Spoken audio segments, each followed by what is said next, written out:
All right, ladies and gentlemen, welcome back. We're watching semifinal action of the Predator World 14.1 Straight Pool Championships. Right now, we're going to watch a match between Darren Appleton and Efren Reyes. This is the second semifinal action. One of these guys is going to make it into the finals against John Schmidt, and the other guy is going to be watching.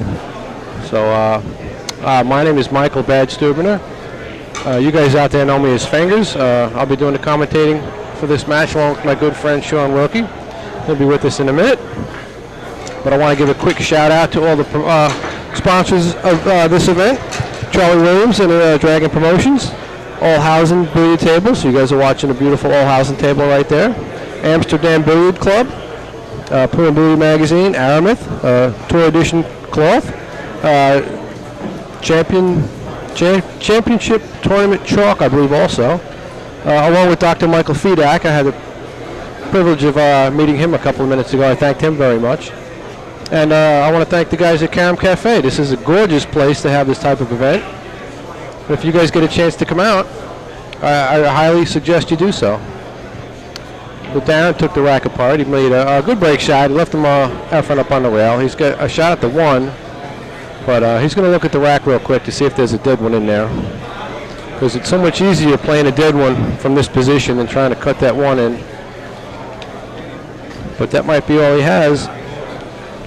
He might be able to come two rails out and play the three next. But he could hit this and just play it off the rail and hit the pack from the bottom of the rack, which looks like that's what he's going to do. And he played a good shot. I get a little unfortunate. He's tied up on the five, it looks like. But he made a good hit, and we are underway, folks. Again, this is the second semifinal action. John Schmidt won his last match against Ralph Eckert to get into the finals. That match is going to go off, I think, around 5 o'clock today. So stick around, stay watching. We're going to have plenty of pool action for the rest of the day. Along with the straight pool, Caram Cafe is also having a Verhoeven Open. It's a three-cushion tournament, which is featuring some of the best three-cushion players on the planet. So Efren took a bank on the 10, it looked like, and he came up a little short. He's going to give Appleton a really good chance at the table right now. It was a little uncharacteristic of him to miss a shot like that. But Darren looks like he's going to have the cue cleaned. He wants to make sure nothing's cue didn't skid or the 10 didn't skid. And he's in good shape right here to start a big run, maybe. Darren is kind of new to straight pool. I don't think he has the 200 or 300 ball runs yet, but if he starts playing straight pool like he plays 9 ball and 10 ball, I think all these straight pool players are going to have to sweat another guy out for a real long time. Right now, Sean Wilkie stepped in the booth. I'm back in the booth. I was over on the side for a minute. Sorry, guys. Is this the first rack? This is the first rack. Darren Appleton broke, left Efren a shot on the one, which he made. And he was a little unfortunate to get tied up by the 5. He tried to bank the 10, and he came up a little short. Oh, really? Yeah, leaving Appleton this chance here at the table. I did just hear you say that Appleton's a little new to this game, but I don't think that really matters because this guy's just so smart. He's a very sound player. He, I believe yesterday, had a 137 ball run in the final 8. So, I mean, that right there shows you he knows what he's doing. Right. Oh, he's got no fear. He might have some unorthodox, breakouts and this and that, but I'm sure that in his thinking, he's got a plan to have a shot next. Right. No matter how it looks. I think the longer he plays, he'll realize that certain patterns work better and certain shots tend to work out better. Yeah. As Mike said, he's known, a lot of people that know him and don't know straight pool, of course, they know him as U.S. Open 9-ball champion, World 10-ball champion, so he runs the balls in order usually, but, I mean, he's a great all-around player. Because I know recently, I believe, down at the Southern Classic, he placed real high in the one pocket, and last year at Derby City, he placed real high in the one pocket. So he's starting to play all the games. Yeah.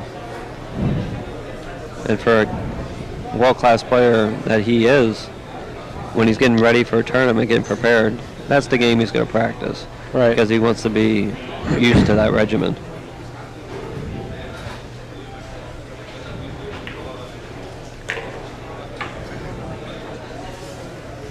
All right, he's trying to figure out the best way to pick apart this rack.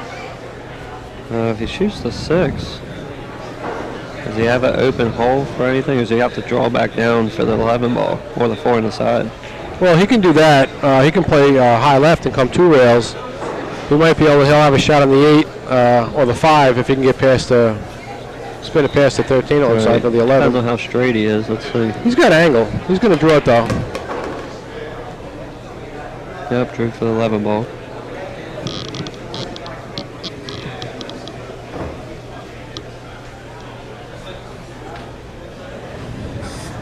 He's got a couple of choices here.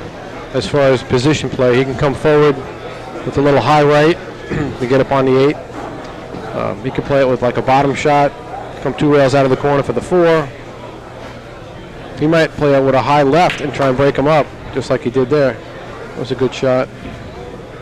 I do believe he was trying to hit the 7 because they would have glanced him on this side. Right. But he still hit it at a speed where the cue ball got away from the balls. Yeah, I think he knew he was going to have the 4 ball up there, regardless of what happened. Right. Worst thing that could have happened was he freezes on top of the 4. Right. Now he's got the 4 in the corner or the side, whichever way he wants to play it. He's going to have to get over to the side rail to play a 5 or the 8, because I know I believe is that the 13? Doesn't go by the 5 probably.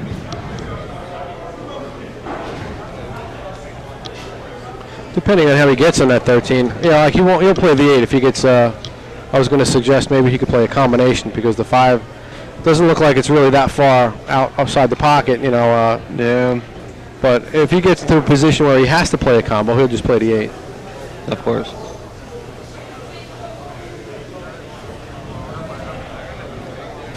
You don't really have a secondary break that I can see. I mean, if you felt good about it, you could shoot the 4 in the corner right now and break out the 15, but that's a chancy shot. Just gonna spin over. Yeah, I think he'll play the 8 from here. He can play the 8 with a little bit of high right and come up into the balls again if you wanted to, or you can just soft roll it down and play the 14 in the upper right-hand corner. 7 ball might be out just far enough. You can use that as a break shot. If he gets to play the 14 in the upper right-hand corner or maybe the side, you can break out that 15 and 3 right there. Right. I think that might be the 12, Mike. Well, what do I call it? 13? 14. The 14, yeah, that's the green one. I'm good.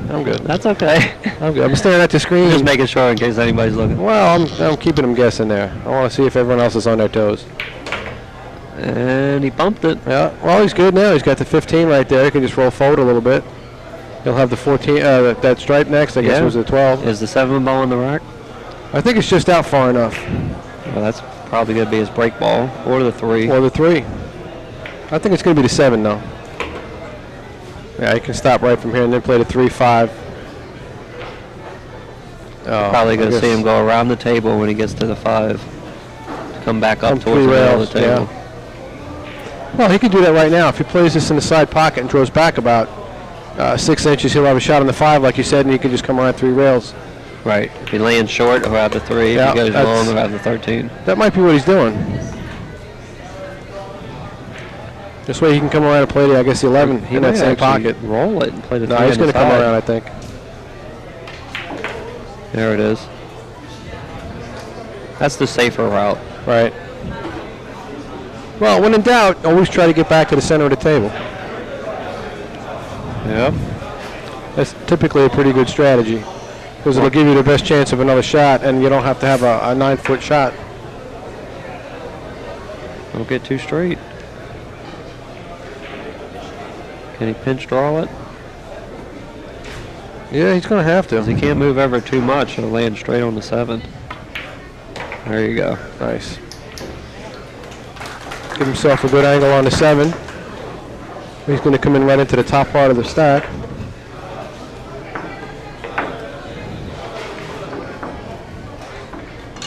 And we'll see how he does. So you're saying Efren got 1 this rack? And then he got 1, yeah. He got stuck up under the pack. He played the 1. And the cue came off the bottom of the stack and kind of tied him up with that ball on the side rail there. I think it was the 5. Then he had to play a bank on a 10, which came up short. I'm guessing he had no easy safety. No. Most of the balls are time pretty you don't wide wanna open. play a bank. in Balls straight were pretty pool. spread open. He really couldn't stick it anywhere where Darren wasn't going to have a good shot. I mean, it looks like he's hitting the top of the 6. He's going to pound this one. Yep. Force come off of the stack near the chalk. He came a little bit lower, but he was claiming to get over on that side rail. And he might be tripled up on this bottom rail, but he's got a shot in the He's side. got a shot in the side. Looks like the 12 or the 10.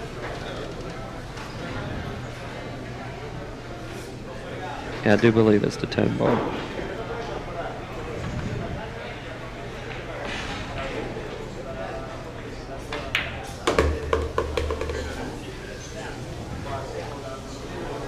He's The got 8 it. ball next. Yeah.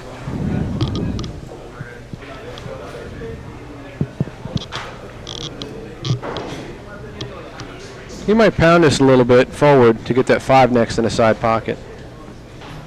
Does he have enough angle to just float down and play the 15 in the same corner? You might have to use some high with a stroke. No, I You know, don't think. just I don't think you can get past the 15.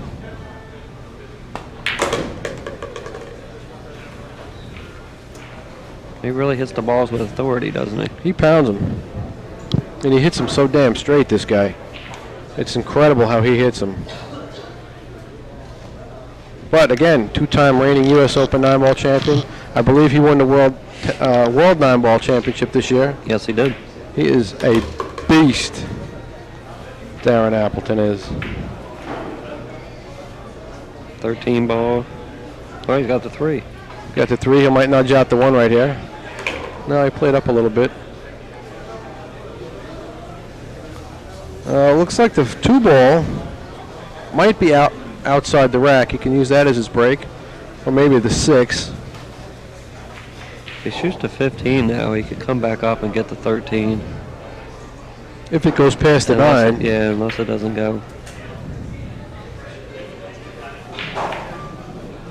You might see a combination right here on the 15. He's going to play the 4-15. Oh, he can really? he can do that. Maybe pound it a little bit, so the cue will come back between. It looks like the 12 and the 13. There you go. Now he's got the, I guess, the 11 on the bottom rail. There you go. He's got the balls out. Not out quite as good as he wanted. He might drill this right back into that. He actually could shoot the 4 ball first right now. And then he could come over here and get the 13 pass. I think he's going to drill this back and try and hit that other stripe ball, the 12. No, actually, he left himself a bit of an angle on the 4. I'll just come up a hair and shoot in between the balls and make the 9 next. Right. He'll shoot the 9 next. It looks like maybe that's the 14. That might also go past the 9. Could possibly. Yeah, it's got to go past. It came up a little short, I think. I don't know if the 13 will go by the 9, though. I guess he can hold this one to I play was the thinking 9. he was going to follow that a little bit to the rail and come off.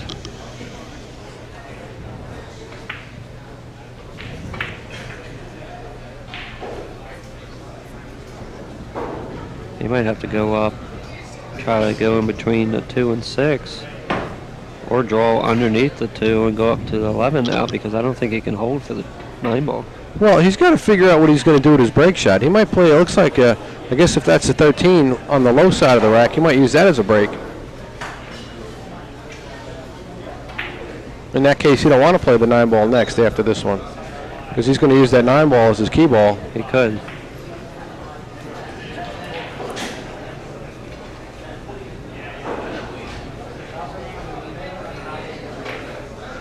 The cue ball was up a little bit more.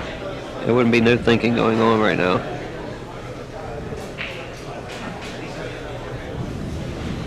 He's going to draw below it. Yep. Go up at the 11 ball.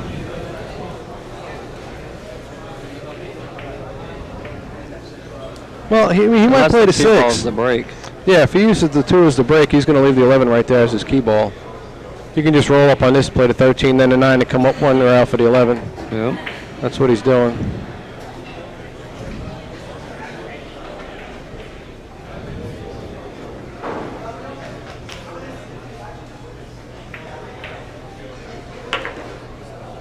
A little bit of an angle on the 9. I think he wanted a bit more angle than that. He should be okay. even if he's got to use a little bit of spin to get off the rail. Right.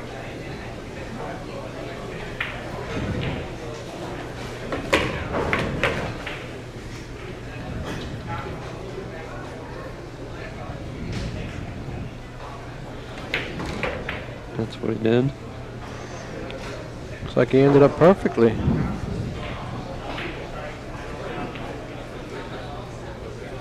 I think he's going to draw this back like 3 inches. That's all he needs, really. He'll still have plenty of an angle. Oh, he came back a lot further than I thought he would. Yeah. I've been watching Darren a little bit this week, and it seems like he likes this break shot. Because, I don't know, maybe if it's in his mind that the shot is more accurate than being straight on it, because you can back cut it or undercut it. Here, he's guaranteeing himself he's going to make the break ball. Then he just has to decide if he wants to draw it or just bounce it off the side of the rack and leave it over here.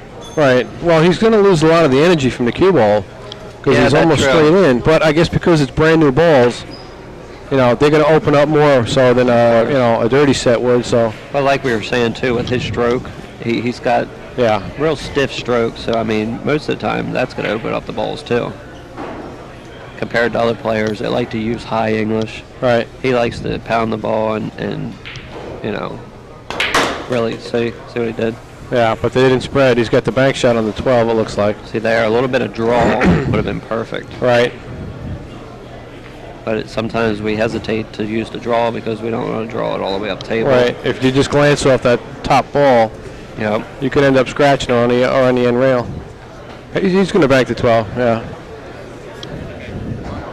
I guess the 5-4-7's not on? No, I don't want to be 14 playing ball that. must be on the way. Yeah, I didn't think that bank was a problem. Straight bank, it ain't too bad.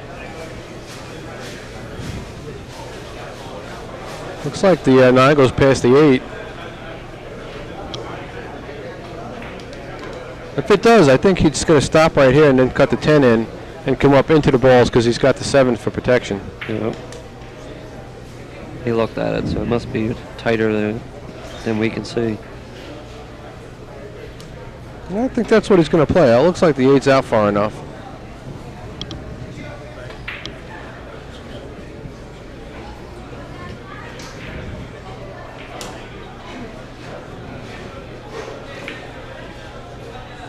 You got it. There you go. I think he just plays the 10. Wants to try and hit the 14. Right, if you hit the 1, is he okay if he hits the 1? He could spin it. If he spins it a little bit and just hits the 15, he'll be fine. If he hits the left side of the 15, he's going to be fine because then the cue is going to carry him up into the 14 and 1, opening him up further, and he'll have the 7. You don't want to stick. If that's the 1, he could stick behind the 6. He's okay. There you go. He's got the 1, he's got the 14, and he's still got that 7 ball. He could have drifted over a little bit further and got stuck underneath the 15.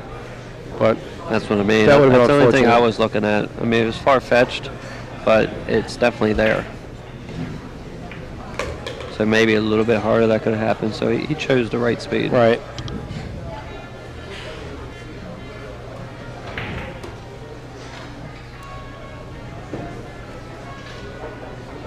He's got the 1 on the side. He's got the 5 on the side. He's got the 14. He might have the 8. Yeah, he's got the 8. He's going to play that. Probably just come up above table. Get back up above the pack. Now he's got the 4 to 14. He's got whatever he wants. He's got the 1 still. He might choose to leave the 1 as his break shot. 1 of the 14. He's been hitting his break shots off the top of the pack. Of course. He's going to shoot the 5. Cue ball is naturally going to go into the 1. He bumped the 6 down. He wants to hit this a little firm so they don't tie up. 4 ball, probably the next shot on the side. There you go. Plenty of separation. Now it looks like he's got the 14 or the 11 for his break shots. Yep. I got to tell you, while he's walking around the table, this is so much more enjoyable than working today. Oh, of course. I bet. They wanted me to go in today, and I told them, please try and get me a day off. Well, they treated you great. They did right by me this week. I got to admit, I wasn't scheduled for the week off, But they gave me 2 days off to come here and do the commentary for you guys. I knew it was a big deal. Awesome. So I want to thank them very much. Thank you, Joe. Yeah, I know you're out there watching. Should be working, but yeah, I know you're watching. He's going to go. He's going to leave the 14 as his break shot. I think he's going to draw this above the 4. Now he's going to go down and play the 4 on the side. No, I was right. Going to go 3 ball, 13, 4 on the side, opposite side for his key. Yep. It lays good for that. Well, I don't know what kind of angle he's going to have. It doesn't look like he's going to have the angle to play the 4 and come up table. He's not going to do that. He's just going to follow forward and leave himself that shallow angle. Darren's been doing that all week. His break shots are... Yeah, see, from here it's kind of hard to look. I guess if he rolls forward, or even if he kind of, I'm not going to say pound it, but if he stuns it like a stop shot, he'll drift up table enough. But like you said, he's just going to roll forward and leave himself with that angle. A little bit, that's it. There we He go. kind of did both there. He rolled it forward, but he stunned it forward, so he would create more of an angle and come up table. But you can't argue with the results he's got. He's got a perfect shot here on the break. He's kept keeping Efren in his chair. Efren is going to regret missing that 10 ball. Was that rack number 2? That was, I think, rack number 3. Yeah, it was. You're correct. Appleton 41, Efren Reyes 1. Well, this is kind of starting like the last match. Right. We had Ralph Eckert scratch on the break. Yeah, he was -1. John Schmidt comes to the table, runs 98 balls, which I do believe is 7 racks. Now we got Darren going into his 4th rack here. And he looks like he's in great shape. Yeah, he's got a shot. He's got a good shot right here. He can just draw this up into the 2, push out the balls right there, and still have it looks like it's the 9. Maybe. Got to watch out for that sometimes, because if you stick on top of the 3, you can only make the 9 and you can't get position sometimes on the next. Can he play it missing, he's go not up even, to the he's 7? He's not playing to hit it. Oh, yeah, He did. He forced it. But he did force it so he don't stick there Right, on the rack, right. like we were saying. Now he's got the 9 in the opposite pocket. I think he's got to watch out for that, what was it, the 2 and 14 it looks like. He kind of created a little bit of a problem. Yeah, he did. And I don't know if he can shoot the 9 and go into him, because the 7 don't go up in the corner past the 15. Right. He'll only have 1 shot left. He would have the 5 on the side. Chances are he'll end up with something else, but But he could also land behind that ball. It is a risky shot. But I think he's going for it. There you go. Get out there. Hit it firm enough. He's okay. Yeah, he's got a shot right there. He's got to try and figure out some way to get back into the pack. It looks like the 11 might go by the 6 from underneath. So if he can get on that 4 ball and just roll straight up, he'll have a shot to break him open. He can actually cut this ball down the rail and go into him. But he would have to hit it. No, I don't like on the that top at all. of the ball. No. You mean cut the 14 in? Yeah. No. The only thing is, the only key ball is the 5, so if you don't get over to the left side of the table, it's not a good shot. He's going to figure out something. He'll come with something.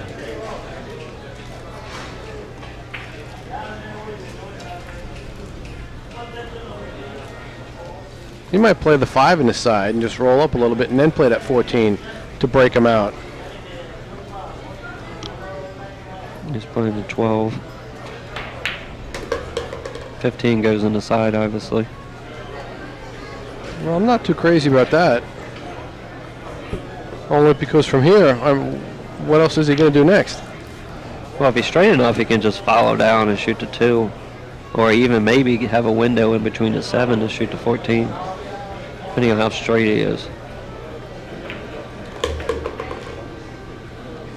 Yeah. I think he would have liked to be a little bit farther down. Right. Yeah, he's going to have a little tricky cut on the 2 ball. He's going to have to come across the table twice. He's just rolling it across, looks like. For the 4 next. Well, he might have to play the 5.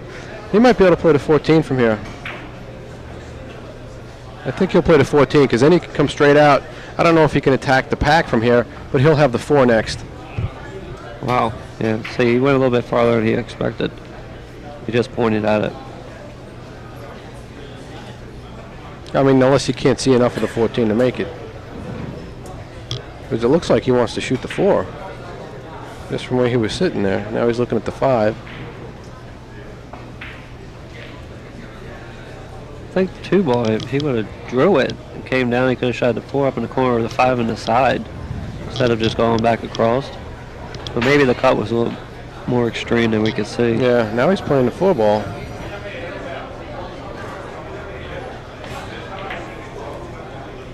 Shot. He hit that one pretty good. Oh, he got fortunate there. good kiss. He could play a 7 and stop right there and then shoot the 5 in the side and break him up. It's a good option. Gotta watch the speed you go into him, though.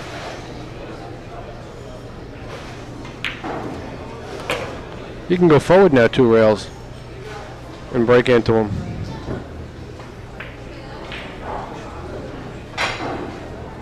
Yeah, it's possible, but that angle is really extreme.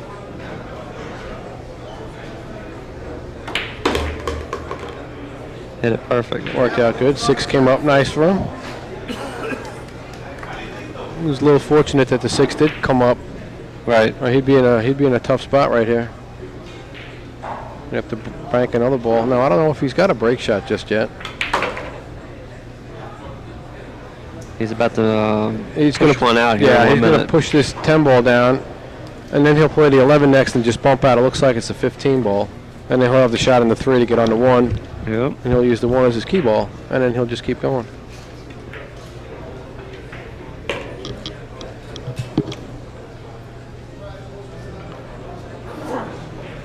We're going to see how far Appleton can go. Right now, he looks like he's in total control.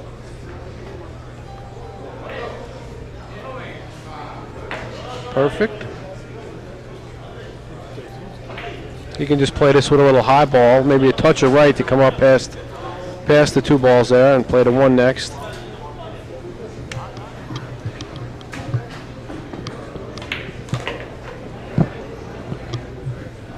He's looking good. Yeah, he's looking like he doesn't want to miss. What are the chances of Appleton, 2 consecutive 9-ball tournaments, U.S. Open 9-ball tournaments, World 9-ball champion, World Straight Pool champion? Hey, if he does it, he deserves it. You know, he's a great player. He's obviously put in the time. He's dedicated, and he's knowledgeable. They talk about the Grand Slam in golf, winning all 4 majors in the same year. Yeah. What has this guy done so far? He's been a very consistent player for the past 2 to 3 years. Wow. That'd be quite the resume. 2-time defending U.S. Open champ, World 9-ball champ, World Of course it would be. 14.1 straight pool champion, and the year's not even over yet.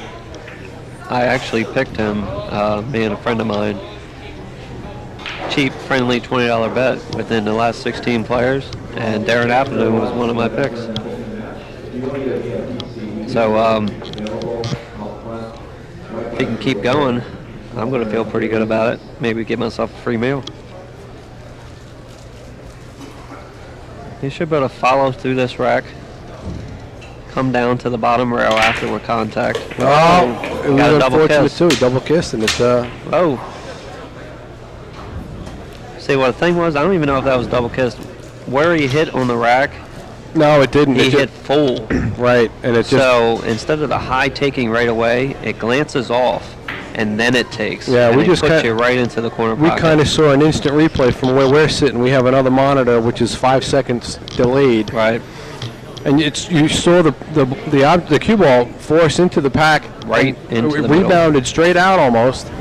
Came above the 7. It wasn't touching the 7, and the high follow just forced it right in. Right Similar into to the John Schmidt's scratch Of course. So on it was. in the last game. They saw the spot they're hitting, but the speed was just off a hair. Yep. And that's what's tough about straight pull, because sometimes you got to be so precise, and you feel like you got a bad roll, Right. but in theory, it's actually the wrong speed, because I've done it plenty of times. I'm sure you have too, Mike. Yeah. Oh, yeah. It's just, you're like, well, which other way could I have done it? I mean, he could have hit it that way, maybe with just a tip more right or a tip more left, depending on the angle. Right. Well, that's what I say. You got to find the right shot. Yep. And you have to execute it with the right shot. That also includes using the right English. Yeah. You could pocket the right ball in the right pocket, but with the wrong English, it's still technically the wrong shot because you're out of position now or you scratch. Yep, that's the funny thing about pool. It's the right tip, the right English. Absolutely. And then it's all about execution. Right. Well, that's why this is the most difficult game in the world right here. I believe so. Pocket billiards. Are you kidding me? You can hit a baseball 3 out of 10 and make it to the Hall of Fame. Yeah. You try hitting 3 balls out of 10 and see how good you get. That's a very good point. I like that. You know what I'm saying? Well, they do say hitting a major league pitcher is pretty hard, which I understand, but pool, I mean, you got so many variety of shots. It's never the same layout. Nope. You have to create every rack you play. The cue ball has to have so many different Englishes, the conditions of the pool rooms, the rails. I mean, there's so many variables. Yeah. But that's why we play it, because truthfully, the game cannot be mastered. It can't. No, you can't master pool. And this is the perfect example. This is the greatest player of ever right here, Efren Reyes. Yeah. And me, as a student of the game and an idol of Efren's, I've watched him in a 9-ball tournament miss a straight-in 9-ball. Yeah. It happens. And that told me as a kid to just keep pushing, because one day maybe I could get to that level. Right. And fortunately, I'm there playing with them. I may not be winning as often as some people do, but at least I'm cashing and I'm playing against people that I know that are the best. Yeah. So, Yeah, as we're speaking, Efren's smoothly running out this rack. Where's his breakout ball, Mike? He's going to play, it looks like the 8 right now. Look at that shot. He's got the 15 up table there. That was great control. He's going to be careful. He's going to play this with spin, I think. He's going to try and squeak out the 13 for his break shot. Watch this. A little bit of middle right. There it is. No, he a little on to hit it. 13 didn't quite come up. He can use the 10. 10's a little high. Oh, man. He'll figure something out. Can he get through and make the 12? I don't know. I don't even think he looked at it. He's about to go look at it now. He'll figure something out. If not, he's got to shoot the 15, because you got to hold the 10 for your break. 10 ball's high for a break shot. But if he gets almost where he's at now, I mean, it'll be fine. But he's got such a small target to work with, to get that perfect shape on the 10. Uh-huh. Had the 10 ball been down 4 inches, doesn't matter where he's at, he's going to hit the pack.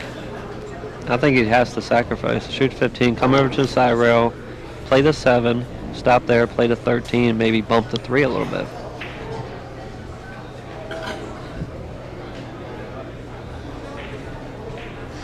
I don't know. He just looked at it. I know this guy. I've been watching him my whole life. Watch this. What's he playing next? He's playing the 7 ball. Oh, no, he's not. I'm sorry, you were saying? Hey, he shot the 15. Maybe he missed it. Well, he's going to shoot the 7 next then. Well, he could get positioned on the 7 like you said next. There we go. See, that's fine. I forgot about getting the 14 he out got of the way. 2 straight. I think he wanted a little bit of an angle. He could have cut the 7 and then drifted across and hit the 13. No, you want to play the 13 next. Yeah. No, you see from here, like I said, if he would have played a little bit less angle on the 7, he could have made the 7 and drifted the cue across this way to bump out the 13 as a break shot. Yeah, but you already got the 10. Even though it's high, you don't want to try to make another one right now, I don't think. He's kind of get in trouble. I think you just got to take with what you have. He's not in a position to do anything better.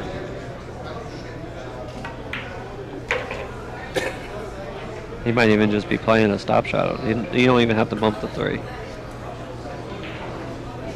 Stop shot, 3 on the side, or the 12 in the corner, whichever way he likes to go. Main thing is he wants to get up table where he's pointing now for an angle on his break shot. Yeah, I think he can roll forward on the 13 a little bit, get straight in on the 14, or the 12 rather, I'm sorry, and then just have a little bit of an angle like you said so we can play the 3 on the side and just roll forward. He'll come one rail with this, I think. He doesn't want to baby it. He wants to make sure he hit it. Now he can play the 14 again, one rail. and come out and play the 3, have that angle he needs on the 3 ball to get wherever he needs to get. Right. I got a shot for you. He can play an angle on the 3 to leave the cue ball in the rack to give himself ball in hand up table.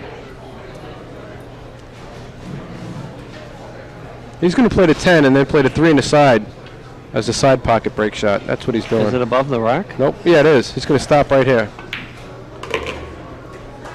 He'll come into the top side of the rack and just take it right apart. He's pretty confident leaving himself this angle. No, it looks like it's a simple shot. Making the 3 from here doesn't look to be that difficult. And the cue's going to come right down in the pack. He can play with a high ball, explode the rack, and go back to the side rail. Well, I guess so. That's what I'm they thinking. say the side pockets are bigger than the corners. So, Absolutely. On all billiards tables. Absolutely. So Corner pocket's 4.5 inches wide. Between the points on that side pocket, I guarantee it's like 5.5. So he's saying all you got to do is make the ball. That's it. The cue ball is going to hit the top of the That rack. has no choice but to hit the rack. And that's it. With a follow, he's going to come to the long rail. And if he maybe wants to put a touch of left on it to come back up to the center of the table. Right. Yeah, the only thing that I've seen in recent past years that can happen here is if you follow it too hard with too much top, you can go cross side and scratch. But I'm sure he knows that, and he's going to take that out of the equation. Yeah, his speed control is going to be perfect on this shot, I think. It's going to be exactly what you said, I think. A little soft spin, probably. Yep. High, make the 3, and just go up and have plenty of shots. Yeah. 2 or 3 maybe. He's not going to have plenty. I'm going to see exactly as soon as this gentleman steps aside. The referee for the match. I'm not sure what his name is. Oh, but he's doing a great job, though. Got his first rack in. He's got 15 balls, and Darren score line is at 54. I think he's going to end up with the corner ball as his next shot in the corner. This one right here, the ball next to the 15. Can't tell what it is. It might be the 11.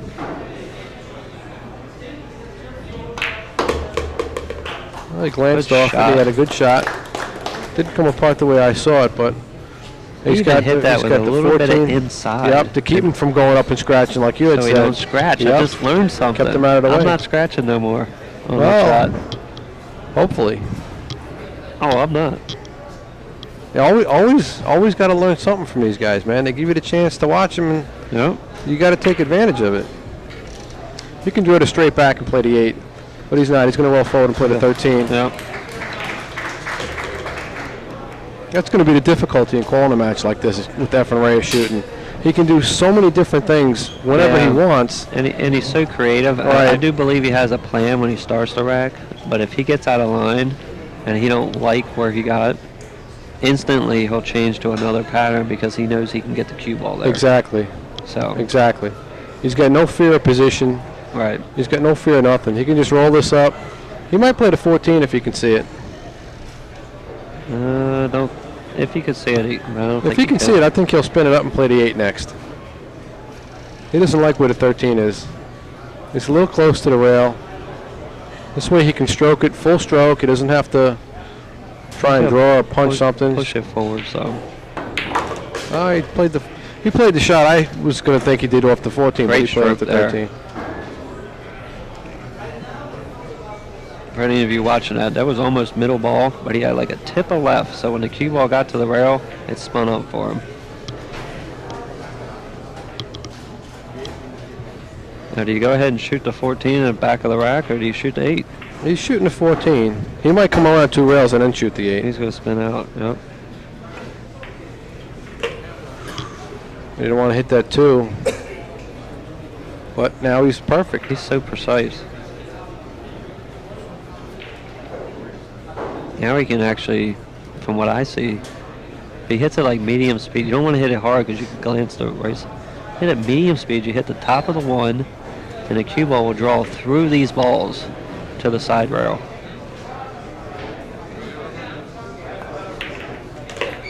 Now he chose to just punch out a couple. Just dribble it in. That's all you need. He can play the 1 right now, go into the pack and break him up, and have the 15 as a safety valve, or the 7. He can play the 15, come up for the 6 next. This way he can stroke the ball. Yep. He's not going to miss it. Or after 4 goes. I think plus he's shooting lefty, which kind of rare for Efren. See, he undershot it. He wanted to get on that 6, like I was saying. Yeah, he did. And he undershot it. Oh, look at him. He's a little... he's shaking it off.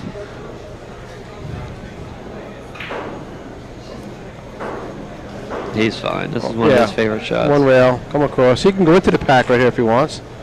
Or he can come across to play the 6 next to get better position maybe on the 1 to break him up. He's going to go into him right here.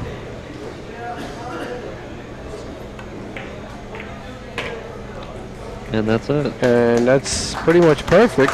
As he played it to hit him, spread him out, but he was playing to get position on the 2, and he landed right on it. He's going to leave the 1, it looks like, for his break shot. He's got to get the 9 ball out of there. He's fortunate that the 9 and 6 kind of line up pretty good for either pocket. Typically, he's lined up good for a combo too. That's what I'm getting at, exactly. So he's not too bad from here. No. He can play the 10 ball right now and commit to the 9, and not have to worry about getting another shot. He's got the 4, the 1, or the 2. True. See, he glanced at me in the camera. He knew I was talking about it. Yeah. He's looking up at me. Play the 10, Efren.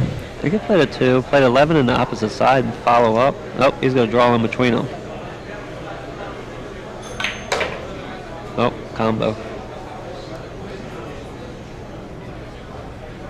Or See, not. Yeah, I don't like the way he did that from there. I think he might have been trying to get straight. He just hit it a little bit too stiff. I'm not crazy about that. Like you had said, he could have drew it softer or harder just to play the 9. Why bother having to play a combo? From where he was at. Maybe he did try to go harder because he looked at it. From what you're saying? You know, he looks like he's going to go into the 6 now, it looks like. There it is. He got there. 9 ball. Now, like I said, I think he's going to play. He's going to spin this for the 10. The 10 ball is going to be next. Or just roll over for the 4. He's trying to. He could just play a center ball and come up table kind of for the 10 next. He's trying to figure out. There you go.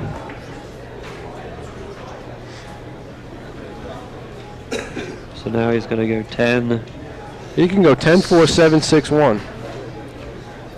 Nah, I don't think you want to leave the 6 last.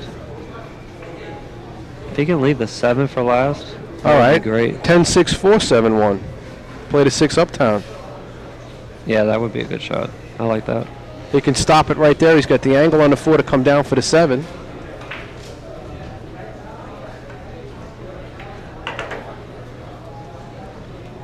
Why would he do that? We're about to find out because this guy has another idea.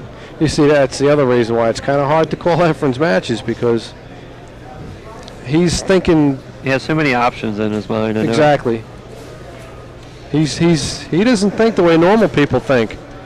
He thinks way beyond that, and it gives himself all the opportunity in the world. Maybe he's trying to leave the 4 for the break, since it's going into the corner of the stack. He might have to now. He's going to play the 1 and then the 6. That's what he just looked at, playing the 1 ball. That's what he's going to do. He's got no choice. He's going to come 2 or 3 rails to get on the 6.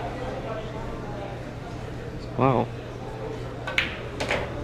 There's a side pocket there. Yeah, I was going to say he's got to watch the side pocket. There's a side pocket. Watch the side pocket. Oh, he called I saw that angle right when he hit it. Exactly. You went right up into the corner.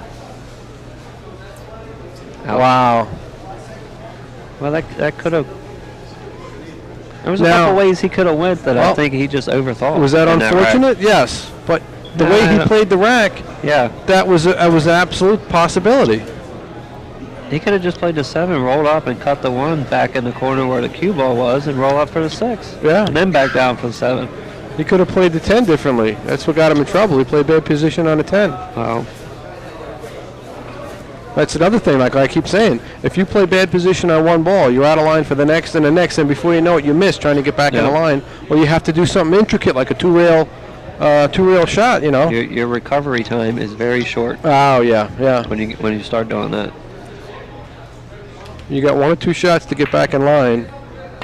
Otherwise, typically you see guys miss, and it's because they played bad position or something. Yeah.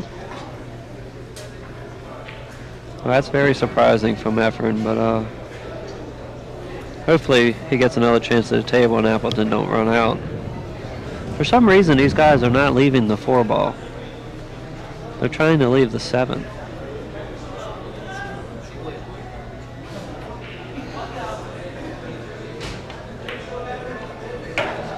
Yeah, he's going to use the 7 as a break shot. He's going to come one rail up and give himself an angle. Huh. I would think if he was on the right side of the 4, you could hit the corner of the stack with high right and follow right out the middle table. But maybe they're not comfortable with that shot, or they just rather go a different way, obviously. No, he's going to leave himself an easy shot on the 7. He's going to pound it and just come straight up and catch that corner ball. Right. So he's in good shape right here to keep his run going. But they're going to rack the balls up. I'm going to take a quick break here to give you guys some sponsor names you guys can thank. Predator, #1, World 14.1 Straight Pool Tournament. Charlie Williams and his Dragon Promotions, who keep putting this event on. Dr. Michael Fedak, great guy. I just met Dr. Mike, I guess, for the first time today. The guy's an excellent guy. I really appreciate what he's doing for the game. So if you guys know him, or if you don't know him, get in touch with him and say thank you, okay? Aramith Balls, Tour Edition Champion Cloth, Pool and Billiards Magazine. Championship Tournament Chalk, I believe they're using. All housing billiard tables, to name a few, along with Carom Cafe here in Flushing, Queens, New York. Absolutely. Well, as you were speaking of our fabulous sponsors, Appleton drew into the stack, came off side rail and came right back into the stack. That's unexpected. Now, remember, if y'all viewers that watched the last match, and you saw John Schmidt run into the other side of the rack and actually disperse the balls a lot better. Right. And that was my theory when that shot came up on the last match, because I know I've done this before, this same exact thing that just happened to Appleton. If you don't hit that corner at the right speed, the cue ball naturally is going to go to the rail. They come back in. And if it's slow, you can stay away. But if it's at that medium speed, which happened to him, it's going to go right back into the stack. Right. And you have to get fortunate to get a shot. Right. Well, because you're not going to disperse the balls. Right. I just picked up on that myself, because if you come back to this corner where he hit, you're actually hitting the stack with a glancing blow. You're not, the force of the cue ball is not really going through the stack. So you're going to push 1 or 2 balls out, and like you said with the English, the cue is going to continue to that side rail and then back right in. Yep. So that might be a lesson right there for everyone. Pound it into the other corner, just like John Schmidt did. Exactly. Get more energy into the cue, into the pack. You're going to disperse them better, and the cue's not going to get stuck in there. It's going to come out. It's going to come off because you're hitting it with force. Yes. Now, Appleton's a little stuck right here. Well, I got a shot for Appleton right here, but he's going to have to foul on the 13. I don't like any other shot. You just, put him behind the rack. Well, he's got to be careful because he's going to leave him the 4, it looks like, if he wants to play it. He's got a good safety off the 5. Yeah, it's a simple safety. Stop shot, leave him right on the back of the pack. Right. Push something else out. That might leave, it looks like the 14-8. There might be a carom there by the time he gets done with it. He's going to try and create something in that stack so that when Efren gets back to the table. Well, when Darren gets back to the table, because Efren's shooting now. If he doesn't play the 4, he's going to try and maybe manipulate the stack a little bit by hitting the 5 out. See, right here, I know exactly what Efren's thinking, because I'm thinking about cutting this ball. Yeah, that's a risky shot from here. I was about to say, it's a risk reward.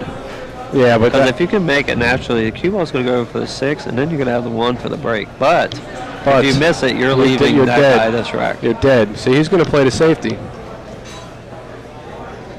Or not. I think the shot you're saying, cutting this up, is too much risk for not enough reward. Yes. Because he can't run out from here, probably. He still he still needs 180 something balls, I think.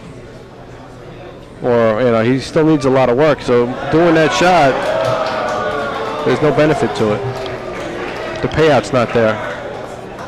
Well, he left him on a stack, but he can see the 15, so he's probably just going to bump it up. Yeah. Bring the cue ball. If he can hold it there, he will. Bring it back to the bottom row. He's testing Efren.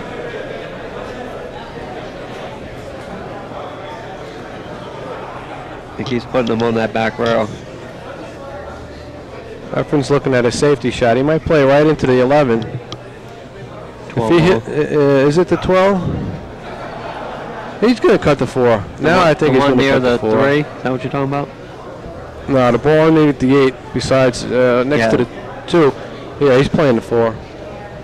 No, he's not playing the 4. He's cutting this in the side. Nah, he's playing safe. He's just banking it out. He's just called it in case it went. That's a good shot too, because now he's spreading the balls. Now Darren has to play a safety off the 4 or cut it. Now, if you guys noticed, he plays that ball he hit at a perfect speed to get it up past the 1-5. So if he don't get it that far, he leaves Darren a shot. So he played it at a good speed. Yeah. Darren's going to play off the 4 ball and bring it back down to the end rail. Yep. He's got to leave it under the stack. Send the 4 up table. Exactly, so that Efren won't have another shot. Good shot. Well, Does the 1-5 go? I don't know. If it's dead, knowing Efren, he can mass it around this ball and smack it right in. He's going to play safe off the 2. Another safety. He's got to watch here, though, because the 2 will be hitting the 11, and that could break up these balls. I mean, the 14, which might hit the 11 and break up these balls. Yeah, if he hits it, it will, but I don't think he'll hit it. He can miss it, play it with a little bit of an angle, and have the cue ball just nudge into the 11, or the 12, rather. You know what I'm saying? Yeah. The 2 will hit the rail, and he's just going to stay wedged under there. He's not going to disperse him enough. He's jacked up, though. That's what he's going to do. It's almost like a stop shot. Obviously, it's a lot more difficult to execute than to theorize. You see, but if he pushes into that straight ball, he keeps the cue underneath the pack. I think he got away with it where the 2 ball landed, because if not, the 12, I mean, the 11 might have went straight up in the corner. Possible. Right. Given the fact that it's not frozen to the 8 or the 14.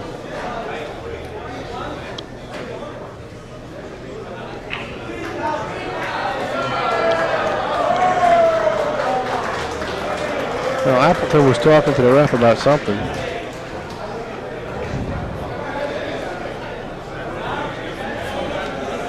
All right, here's a shot.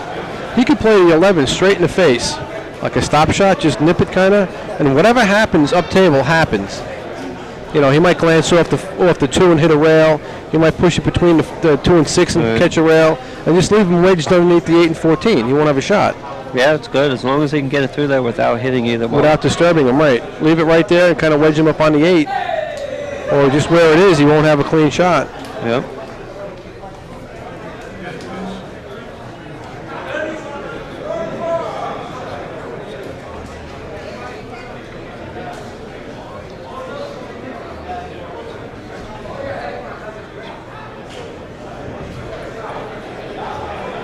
Well, that looks like it might be what he's calling. There you go. You called But it. no matter what happens up table, he's got no shot. So that means if the 2 didn't get in the way, the 11 was open in the top corner.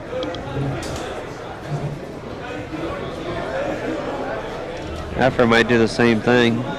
Yeah, he Bank could the 14 off the rail some, send go it back up, under the 8. try to touchy, get it back right where it's at on 8. Even if he doesn't get under the 8, everything else up table doesn't have a pocket. Except for the 11. If he was to leave that gap again, he might be able to make the 11. The 9 can't go on the side because of the 3. Right, he can't make the 3 because of the 9. Won't be able to shoot the 10 because the 8's in the way. That's what he's going to Yep. do. This is a straight pull rack that you're not going to see very often.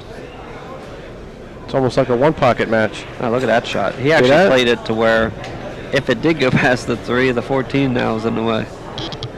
Yeah. You're watching some outstanding pool, folks. This is nuts. This is the last time you're going to see a rack where they started playing safe on the bottom of the rack. Yeah. With all the balls there. Yeah. There's 1 ball left. And they pushed everything up table. The 8. You ain't ever going to see that again.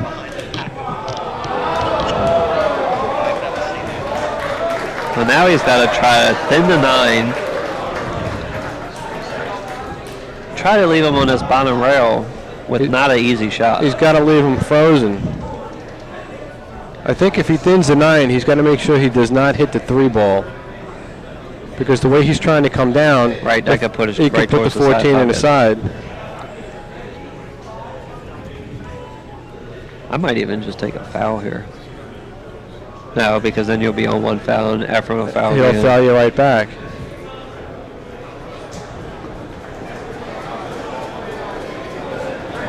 Wow. It's in a predicament. All right.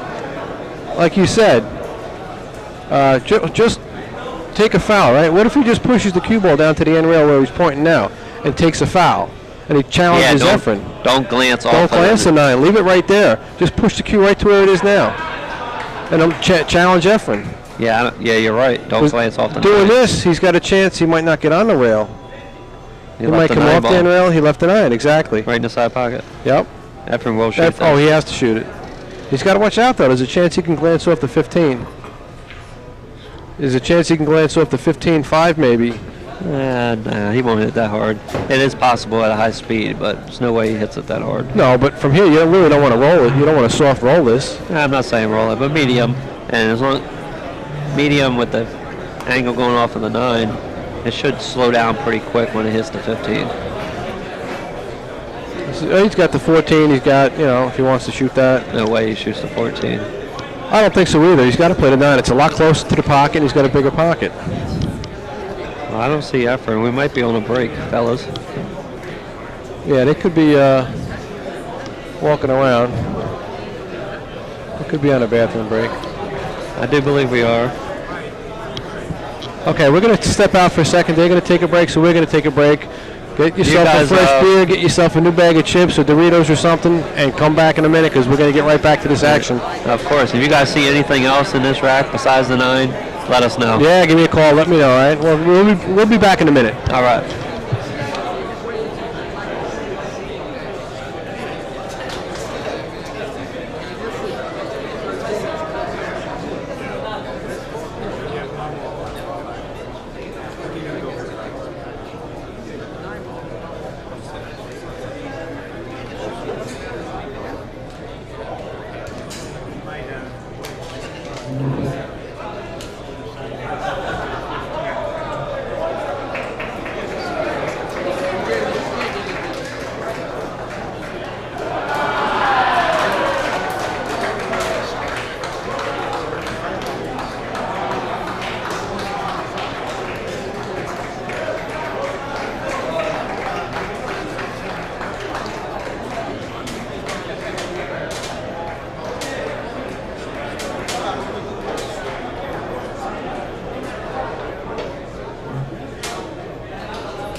All right, we're back, ladies and gentlemen. Efren stepped back into the arena. Now, he's got a choice here. He's got the 9 in the side. See, I was thinking when Appleton was going to shoot, don't come off the 9. I mean, so many different things could go wrong for him. And he hit the 3, and he left the 9 for Efren. He did play the cue ball at good speed, but still. Right, but if he would have just pushed down on the end rail, he would have been on a foul, true, but then he wouldn't have the 9 ball to shoot at. Yep, the only shot would be the 12 up in the corner. Right, and that's a very difficult shot from on the rail. Yep. So I think we're going to see Efren shoot the 9 right here. He's got to be a little careful. He can't just roll it in. Nah, he's going to hit it medium speed with like a tip above center, just because obviously you're jacked up on the rail, so you want to keep your level stick, find the spot on the 9 for the side, and just trust it and shoot through it. He might end up drifting between the 5 and the 15, which is fine because he'll have the 6 next if he doesn't hit the 15. That's possible, but from where he's at, he's got no other choice. I think he's going to clip the 15, from what I see.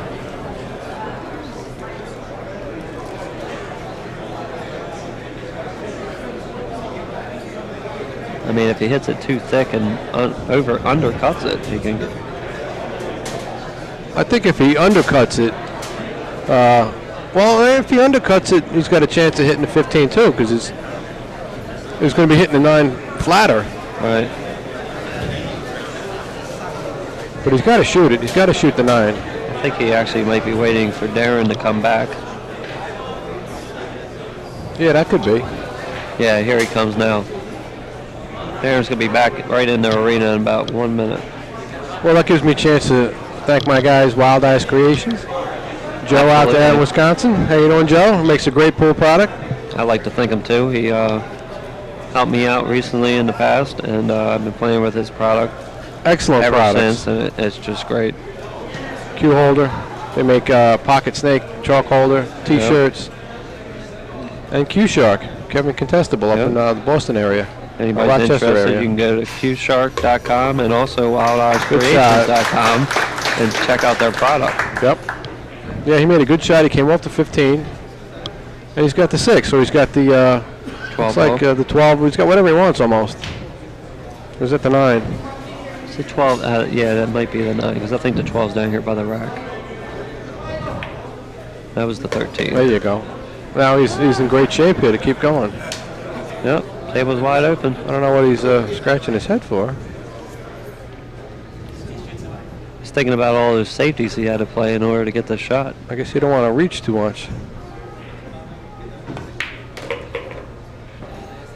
They are he's playing paying all ball attention. I was fouls. about to say that. They are all ball fouls, so you got to watch, make sure your shirt or anything does not hit a ball.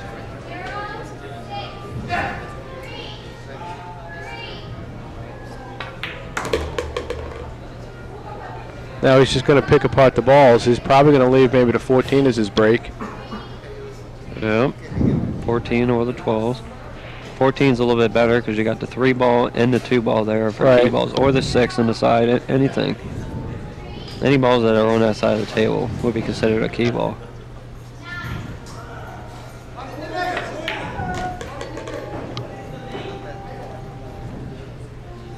Good angle on the 8. Good.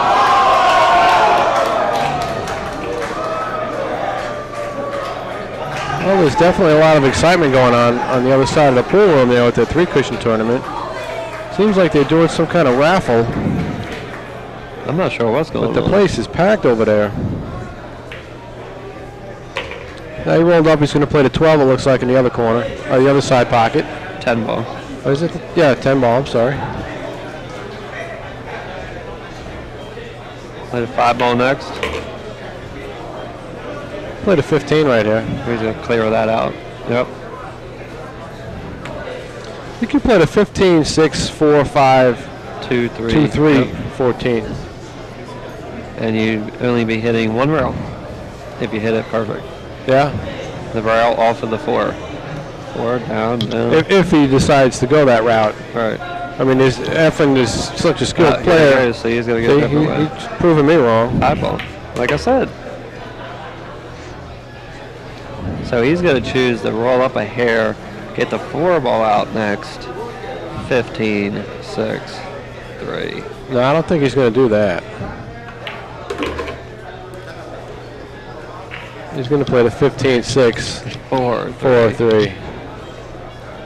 That's what happens when you got the balls wide open. All players are going to use their creative mind to take a different pattern. Exactly. All the patterns are going to pretty much be the same, but each individual player, they're going to pick apart the pattern, at their own preference. And that's going to come down to your comfort zone on what English you like to use on a cue ball. Exactly. That's like what that's like what I like to say is that Picasso is never going to tell Rembrandt what colors to use. Yep. Well, as we're speaking, he came up got short down there. to this pattern that we were talking about, where I believe if he would have left the ball on the side to 2, like we were saying, the key ball, he would have to do nothing to get to the 3. Instead, he had to draw off the rail, and he got short. Now he's got to stroke this thing, go across table probably, and back across for the 14. Yeah, I'm telling you. Either that or he's got to come forward 2 rails. Ooh.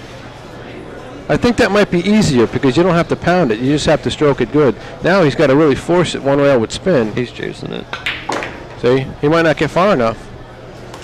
Ew, he just squeaked it out. Yeah, good shot. Good shot. Well, as we were saying, he had a plan, messed it up, but he got right back in line. Recovered because of his stroke and his knowledge about the game. Yeah. Master recoverer. All right, Efren Reyes is getting back into the match. going to try and get the scores posted up.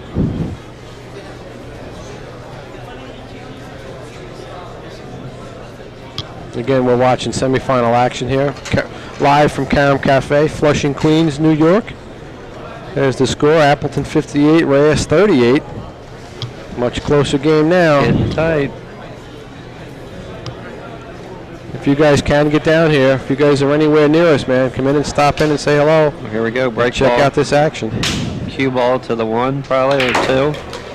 Hit it flat on the 2 ball. There you go. And it's going to have the 3.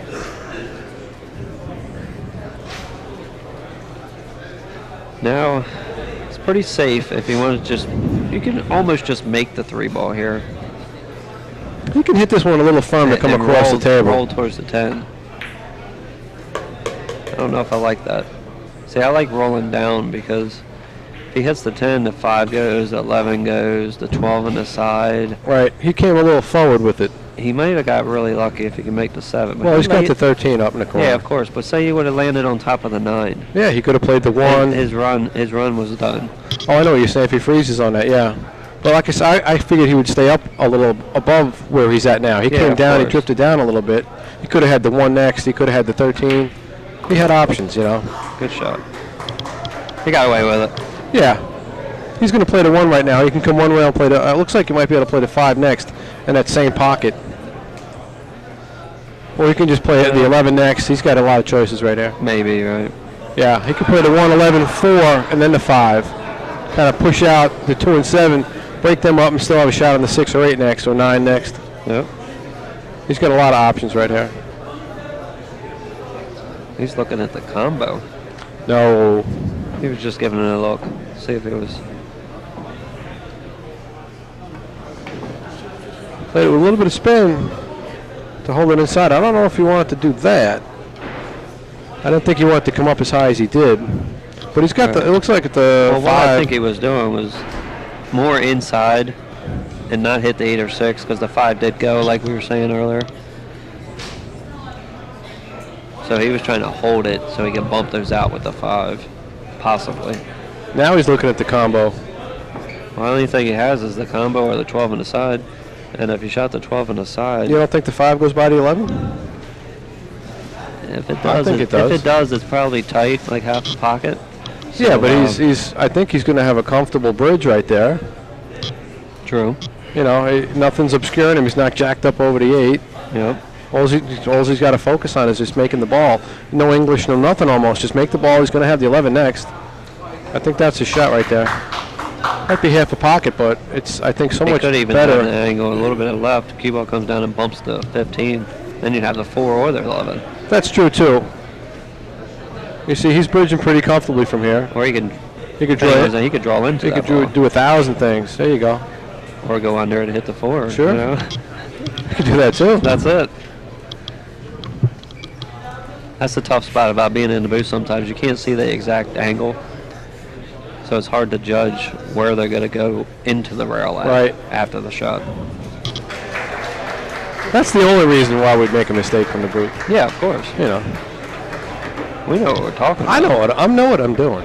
I know. For the most part. For the most part. And if you don't know, you better ask somebody. Of course.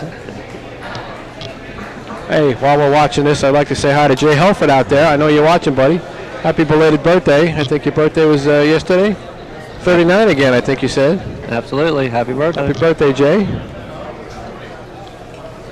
And he's taking a little time to think in this rack. He gave the 9 ball a look. Because if it was laying good for him, he could have drew into the 6 Yeah. and knocked them out, but he just didn't like it. Well, here's a shot. Can he thin the 4 right now and come into the 6 and 8? He'll have plenty of shots. I would think so, as long as he don't hit the top of the 6 and go up table. If he hits the top of the 6, I think he can glance into the 9. But I see what you're saying, though. I mean, if he hits it full enough on the top side of the 6, he can go straight up table, and then he won't have a shot, maybe. Right, the 2 7s tied up in the 10, 12. I think you could just play the combo, roll over to the side rail, the 10 ball goes in the bottom pocket. Well, he chose something else. Or you can do it completely different. And it actually worked out It good. worked out good. He can play the 15 in the side, leave himself an angle on the 2. He can play the 2 and then knock the 9 out of the way and have the 8. That'll break all that out, and he'll use the 7 as his break shot, or use the 10 as a break shot.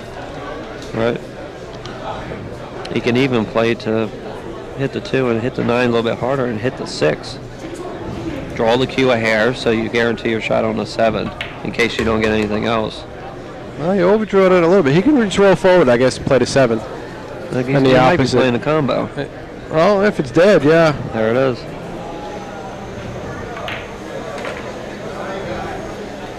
No, he's perfect Yeah, on that the was 2. it. That was a good call.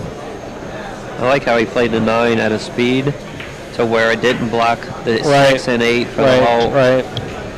Who else thinks of that? He does.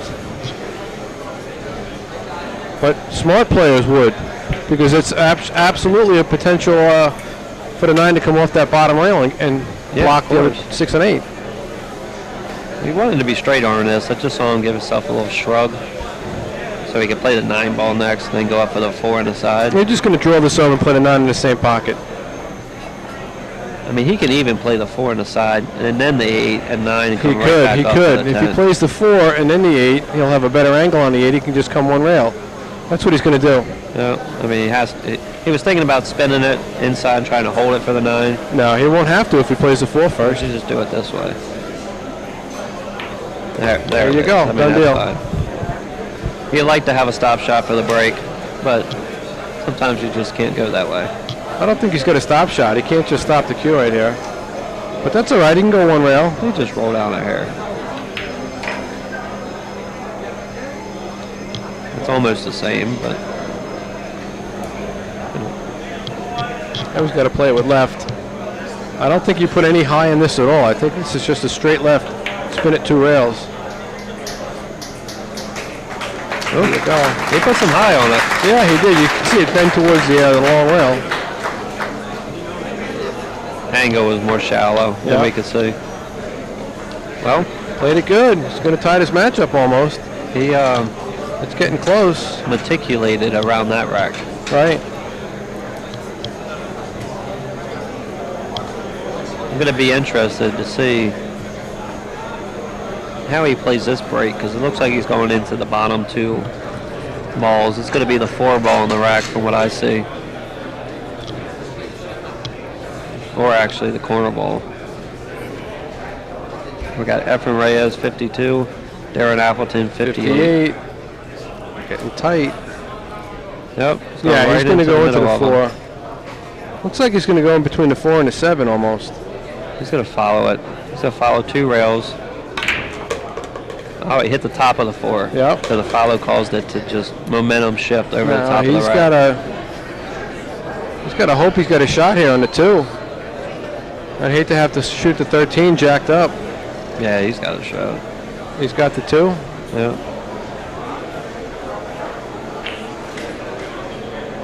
Get the 9 ball out of the way. Yeah, he can come one rail now for the 1 or 5. Or the 11 up table. If he plays that way, he can just come up. He'll have a shot. That'll work. See, he went a little Too far. far. That's all right. He's got the 1. He could play the 1 right now and nudge out the 7. And it still have the 5. Bridge besides the 14 onto the cue. Yeah, he should be fine, I think, from here. I'd be right next to the 14.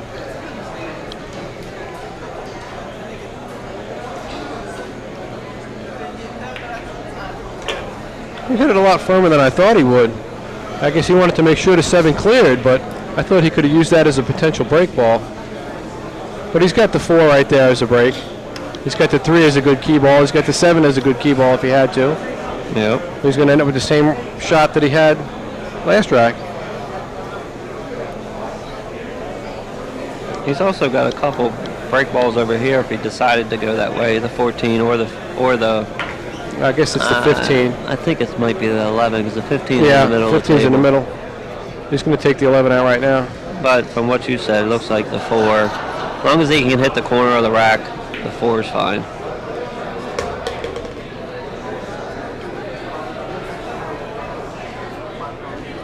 From here, I think he plays a bottom right shot, and he's going to come between the 14 and 8. Yep. And now But it's just picking balls apart, picking the rack apart. They're going to do the same shot. Yep. And then another same shot. I think he's going to play the 8-15-3, 11-7.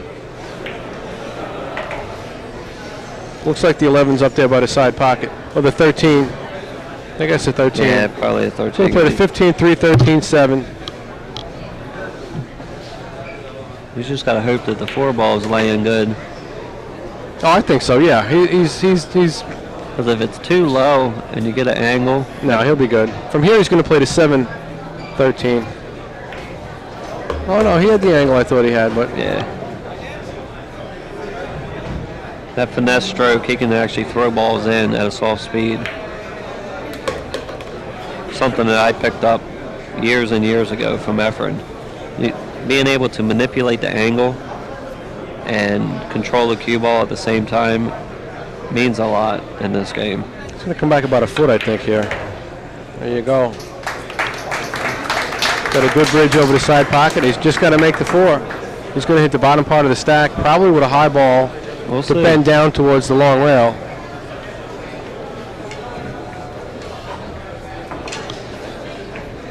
Unless he comes off the bottom or the top of the corner ball. If he knows he's going to hit the top of the corner ball, he might play this with bottom to bring the cue up table.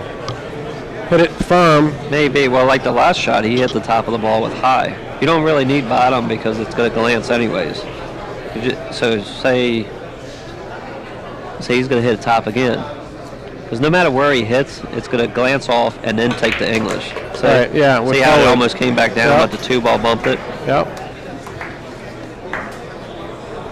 I used to be the same way. I used to want to try to play bottom all the time because that's what I was comfortable with. And if you glance the top of a ball with bottom, it shoots up table. And you can't hold the cue ball back from going up table. So I'm gradually progressing into learning the shots that these guys shoot because obviously they are the correct shots.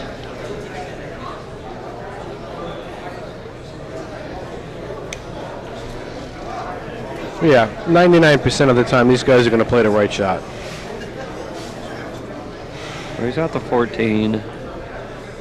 Come off one rail, crossed.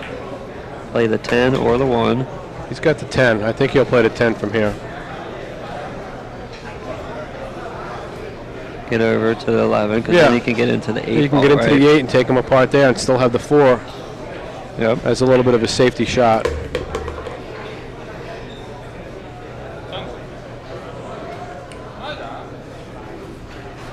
Leave yourself an angle. Then he can follow through the rack. There you go. Follow through. Break him out a little bit. Not too much because the 7's over here. Exactly. You don't want to tie it up too much. You don't have to explode the pack with this. And then you'll have the 2 next. Yeah, if he rolls forward, and it looks like that could be the 13, I think. Yeah, if he rolls forward with the 8 and maybe just clips the 13 just to push it past the 9, once he gets the 4 out of the way, all 4 of those balls go into the bottom right-hand pocket. I think the cue ball is going to hit the 5 too, all the way. He might actually draw off of the 5. That would be a good shot. Bust out the 1 and the 11. Well, he just chose to hit it easy. Guess he'll break it out here in a little while. Well, he's still got plenty of choices. I mean, he's got to get this 6 out next if he can.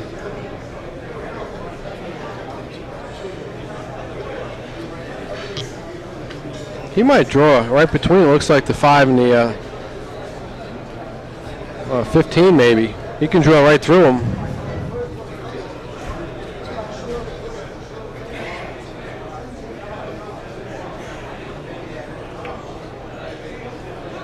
He's going to play the 1 next. What's he going to do with this 6 and 12 ball later? I don't know. I better ask somebody. I think I just had deja vu. That's a weird feeling. I think he should shoot the 6 right now if it goes. Probably doesn't go. He tried to play it off a ball there. Should tie up this rack and then. Well, he's got a combination now, it looks like, on the 5. The 5's a little far from the hole, though. Don't you think? Yeah. Can he roll down and shoot the 13? He might be able to.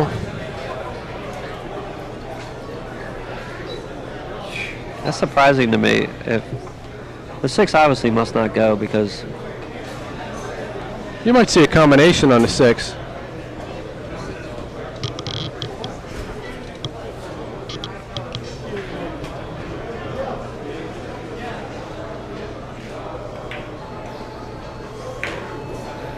he squeaked that one in. Yeah, it looks like that 13. He's got a shot in the 13 right now. Now what? Even if he does follow through, to bump the 5, he's going to be in that same spot. I think he'll draw this. He'll draw it. He'll bump the 9 out. He'll have a shot next, and from here, it's spun a little more than I wanted to. I think. Good He's shot. got the 9. He's got the, I guess the 10. That is. You can roll this forward a little bit. Yeah, he's got to figure out how he's going to get into that ball.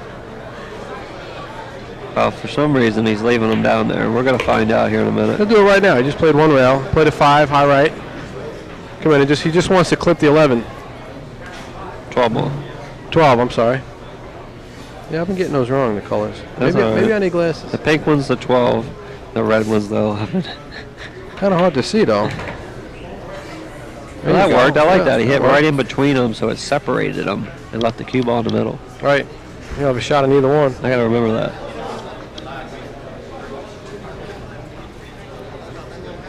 Well, he's going to have a high break shot. Yeah, he's got to play the 6.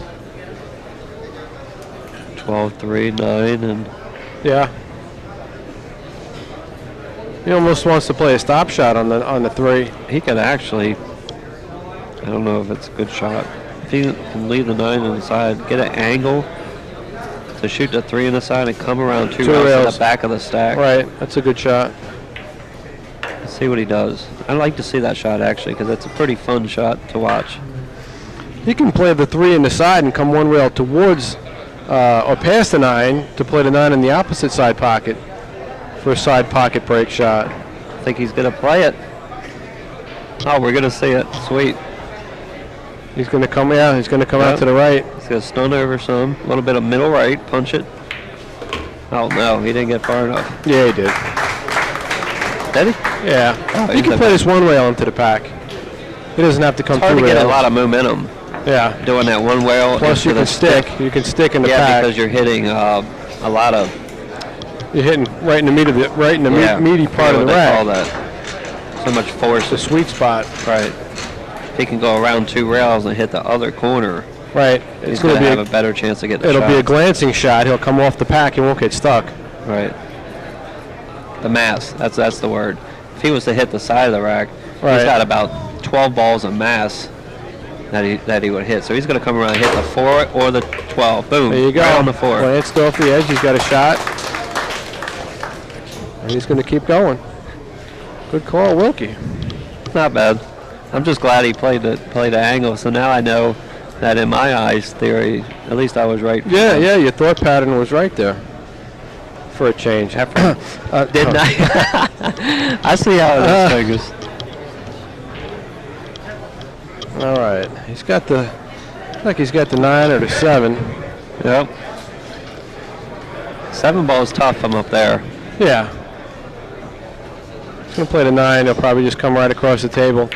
He'll have the 7 next. Or he's got this ball down here. Now here, Looks like the 13. does he just glance like he's been doing? Or I is he think gonna he's try gonna to follow pound it through with- all of them. I would say he's going to pound it. But he glanced. He knew what was going to come apart. He's a good shot. Looks like he's still got a shot in the 13. If not, he's gonna have to play it real first. 12 ball. Yeah, I think the 13's on the left side of the stack. Right. Yeah, it looks like he can see it. He might play the 5 from here. He's in an awkward spot. I don't think you want to play the 4 and go into him. You might not end up with a shot. Right. Plus, you got to hit it real hard. Or if you play it, you just want to go back up table and try to get a shot on the 15 over here. He could draw 2 rails and get an angle on the 15 and maybe go in underneath on top of the 1. That's a tough hit. These are used inside. He might go inside. He might try to miss the pack here. No, he just played a full high ball. I didn't like that. And he hit it hard, and he tried to bend the cue ball into the rack. Yeah, he was trying to hit where I was saying, but he clipped the 1 on the way. He got away with it. He could see the 5. Well, he's got to look at the 1 and 2 ball. That might be dead too, but he can't get into it from here, I don't think, unless he just banks across the table. Of course. If it goes, he might look at that. Well, he's shooting a 5. Yeah, in the upper right-hand corner. Kind of like hitting to the blind pocket there. Good shot. Played a 10 right into the bunch of balls now. Exactly. That's what I was saying. He might play the 1. Why he played it there, so he could have the position to break the balls out. Yeah. Well, he could have played it in the other pocket and had position off the, looks like the 15. Could break him up. This person, oh no. He's got the 6. Ooh. He wasn't trying to hit the 13 for all the viewers out there. I do believe he was trying to go in between them. That's why he almost got stuck. He could do this any way he wants, really. He'll one rail, he'll have the 14 or the 1, it looks like. Does the 1 ball go? Or the 8. He's going to play the 1 next. Break up that little 1 and 2 ball. Yep.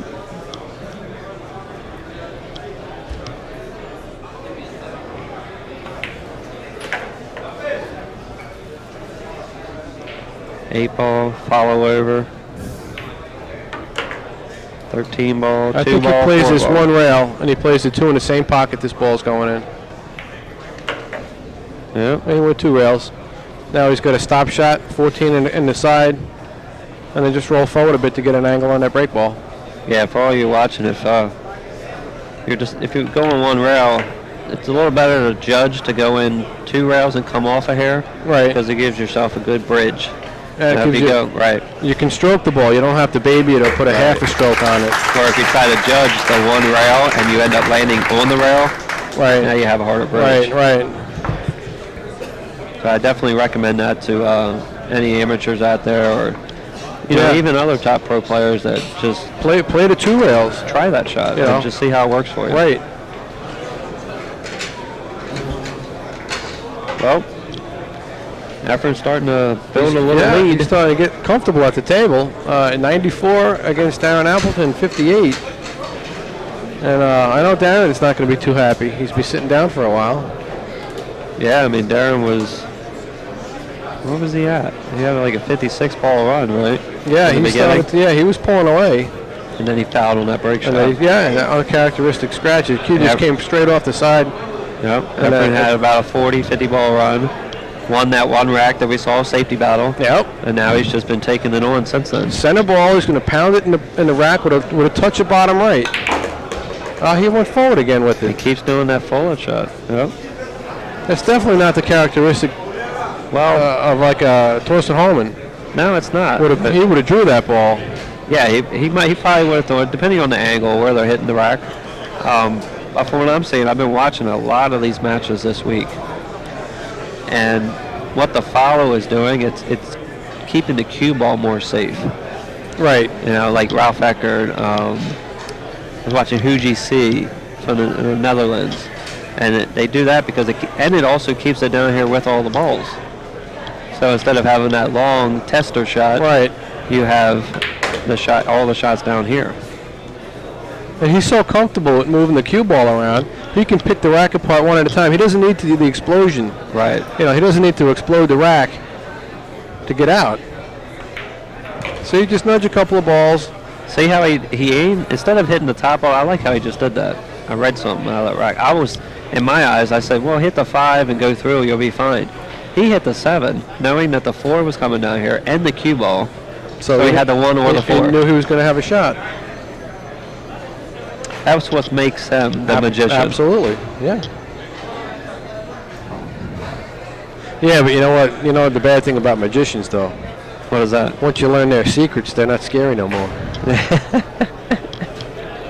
Or you can use their secrets against them. All the magic is gone once you learn their secrets. All right, one ball.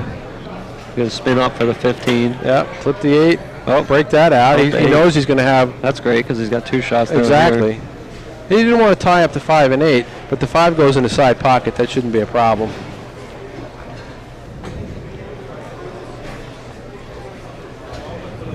Seems like Efren's playing very well. I think he's going to have a ton of secrets left in his bag. No one's going to find out all the secrets that the magician knows. Of course not. I mean, us as pool enthusiasts have been watching this guy for, what, 30 years maybe now? And never ceases to amaze me the shots he comes up with. A little short on that one. It looks like he can still play the 13. Yeah, I mean, they're a little tied up, but again, Efren doesn't really seem to have a problem picking these apart. So I have no worries. I got no worries that he'll be able to get out of this. Well, he's got the 3. He can roll the 3 down for the 7.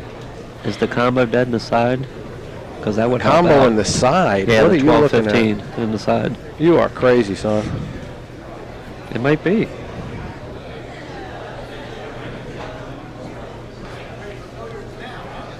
I'm not saying play it now, obviously. 9 balls. What's he going to do? Come I over don't to know. the side rail.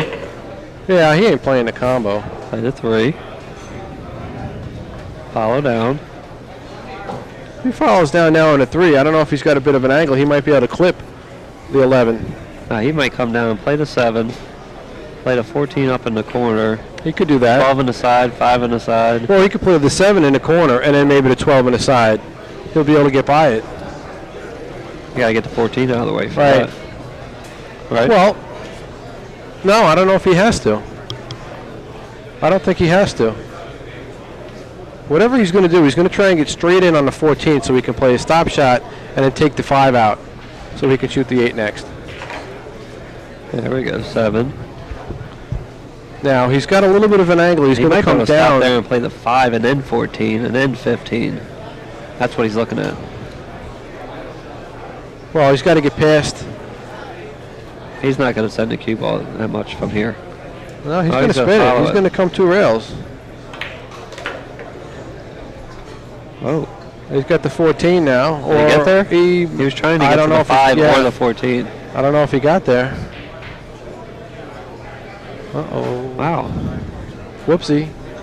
I'm not sure if he needed to do all that. I mean, I know it would have been a little bit farther away. He could have just rolled down a hair, had the same angle he was trying to get. Looks just like a he little does bit have the farther. 5. I don't know. Yeah, but he can't hold for anything. He can create something. He's going to aim to hit. He's going to hit the. He's got to hit the 11. He's going to hit the 15, but I think all he's got to do is hit the 11. Well, now he's got another break shot. So we can play the 15 and draw it back a little bit so we can play the 5 and the side. Right. And then it doesn't matter if he nudges the 8. 8's going to come down table a little bit. He'll have a shot on that. He'll be able to get on that break ball. He can try to hold it, or can he? Can he try to punch above the 5 and shoot the 5 or the 8 in this bottom I don't left know. He's corner? going right towards the side pocket that way. Or you could try to bump him out. Well, I don't like that. Because, I mean, now he's got an angle on the 8. What's he going to do? Come 2 rails? Yeah, he's just going to pinch it. He's going to hold it. You think he's going to hold this and play, what, the 5 on the side next? Nope. Can he do it? Yeah, I guess he had enough. That's what Efren does, man. Yeah. He finesses the cue ball so good. And now he's just going to get above that stripe, 1 rail, spin. Oh, we came up short there. Yeah, he got enough. He got just enough. See, they play that thin angle a lot. I don't like that thin angle. See, he pointed to where he wanted to get. Yep. He come up a little short. That's all right, though. He's still in control. He's starting to take advantage of the set. That puts him up over 100 balls, He's I putting believe. Appleton in his rearview mirror. He's trying to. He's got his Nikes on and he's stepping. Well, Efren is up by 50 balls 50 now. balls. He's not stepping. He's running. He's running out.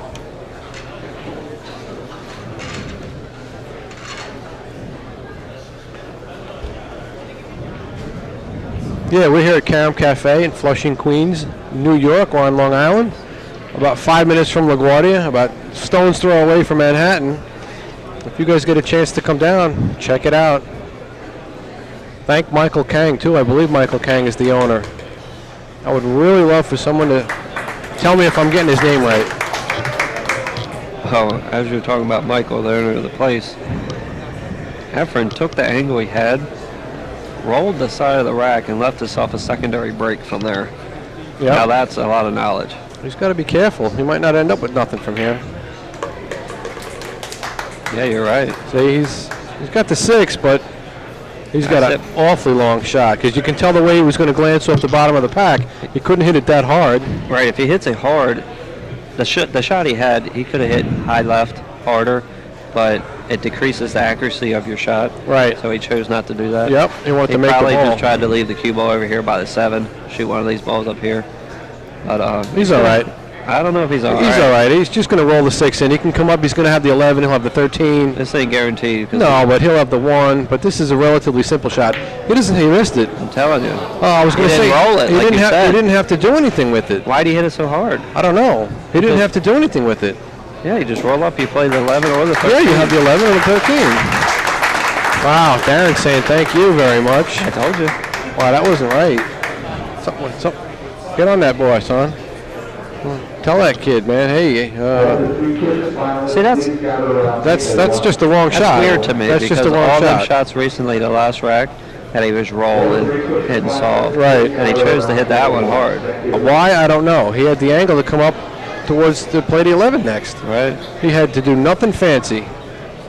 Oh, well. He, Efren got a lead of 50 balls now and allows Darren to get back to the table. 50 balls might not be enough. No, of course not. I mean, in straight pool, with these players that we have, the caliber, I truly believe 100 balls ain't enough. If the guy can just turn his switch on at that time, stay focused, and not make a mistake, of course, win a couple safety battles, all you got to do is run 40s and 50s, right, and you can be a world champion. Right. The 100 ball runs and plus, they're all nice. Yeah, but you don't need them to win. You just have to limit your mistakes when you have the opportunity. Right. Right. You can play 30 and then save the guy. Right. Play 30 and then save the guy. Like the game that Efren won about 5 or 6 racks ago. Yep. It ended up rewarding him with 50 balls. Yeah, absolutely. Because of what, 6 or 7 safety shots? Yep. That was an incredible rack. Yeah, I mean, it looked like a one-pocket match. It pushed everything up table. See, I guarantee for a while. Yeah. A rack like that in straight pool. Kind of glad we got the commentary for that. Yeah. So you see something that you're not always going to see. The best player on the planet trying to push balls up the table. And Darren answering them right back with every other shot. And then Efren ultimately won. Yeah. Took a bathroom break, came back and shot the 9 in the side. There you go. All right, well, Darren's happy to be back at the table. He's got the 9. I'm not sure if the 5-4 combo is on. If not, he's just going to come back to middle table here. Have the 13 or the 15. Yeah, it's got to come above the 8. He's going to play the 15 next, I think. Actually, no, he's going to play the 13. He can play the 13, then the 5. It looks like the 4, rather, I'm sorry. Looks like the 4 might go by the 3. The 15 he can leave as a break shot. He's got the 1. Can he shoot the 1 now? I don't think he'd want to shoot the 1. If he can, that'd actually be good because he can get it out of the way. He can go right back to where he's at. Shoot the 8 or the 13. No, he's looking for the 1 as his break shot.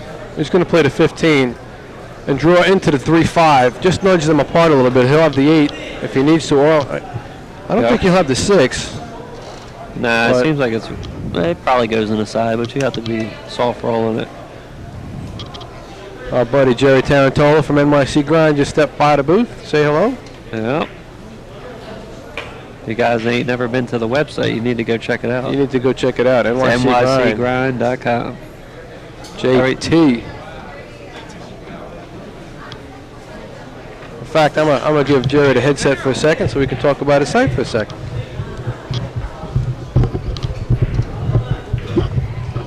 Hello, everyone. How you doing, Jerry? All right, hey Sean. So yeah, I don't really want to talk about my site right now. Besides, just go check That's it all right. out. Just a quick link, and you said you're going to have let's some go check coverage it out. later We're doing tonight? coverage, written coverage, photography, and video. We're planning some video highlights and some interviews. Okay. And there's a lot of really great pool that took place over the last few days. 48 players from all around the world. And it was really awesome to have an opportunity not only play in the event, but just really sit down and watch all the different styles and see, what people are doing in Asia and England and, France, and just see how they see the game, how their perspective of the game is in style and approach, Yeah, of course. As me and Mike were saying, we got two. Wow. Wow. Darren just That's missed a big 6 ball in miss. the corner. That's a very big miss. That is, because Efren just missed the same rack earlier in this rack. What? I just stepped inside. What kind of a ball did he miss? Like what? Explain the Efren situation. was down on the back rail, 6 ball towards the corner. Instead of rolling it to go up towards the side and have another shot, he tried to stiff it in, and he didn't even jaw it. He hit the rail. Wow. And it seems like Appleton just letting him right back in the match. Yeah. That's the thing. He kind of hit his a little hard too, because he can't see how far he came off the rail. I don't know. Maybe it's just the pressure of the quarterfinals. This is a huge lot match. of pressure. Huge. Yeah. I mean, these It's guys really have a been huge there match. for plenty of times, but no matter who Well- you are, how many championships you won, we're all human. How many times do you play Efren Reyes in an event like this to get into the finals? I mean, the magician Of course. is one of a kind. So there's a unique type of pressure when you're playing this man, I'm sure. I'm still hoping to this day to get to play him. I've Me never, too. I actually never never got played to him. play him ever. I've been That's in right, I'm multiple hoping to play him. tournaments, never get the match Yeah. up. Yeah, I'm hoping to play him as well. So. He's one of my idols. I've always enjoyed watching him play. Oh, of course. His fast and loose, aggressive, creative style is awesome. Spinning the cue ball, all the stuff he It's really does. great. It's fun to watch, and that's why they call him the magician, because he does things with the cue ball that doesn't really seem possible. Right. Bends angles and changes the reality of the situation sometimes. Well, he changed the reality of Darren's stroke in that last 6 ball. See, I mean, sometimes the force I think it was is there. part the difficulty of the shot, because he did have to go past the side and get off the rail also. But as we're speaking, Efren's back at the table, and I definitely didn't expect this.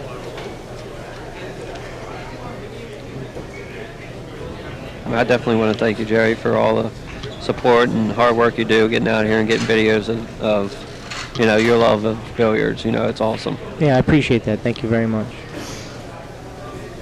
I do love it.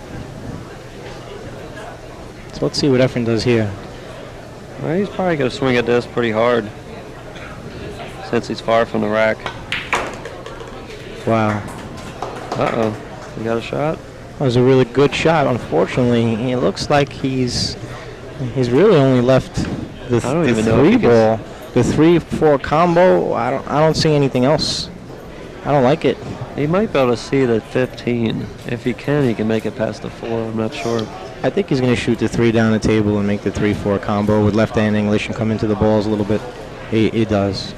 He can come off the rail or make the combo clean, and with a little left-hand English, he'll be able to come into the balls a little bit and hopefully have a couple different shots he can open up. Is he going to cut it in?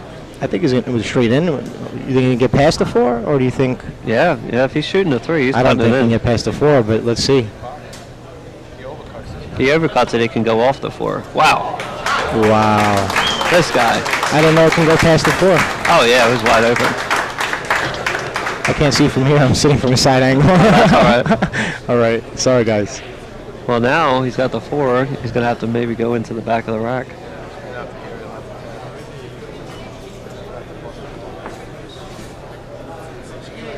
Oh, wow. I didn't know he could make the Yeah. 3 right in. That was beautiful. Hey, it was probably about an 85 degrees cut. That's no good. Unless he gets up for the 10.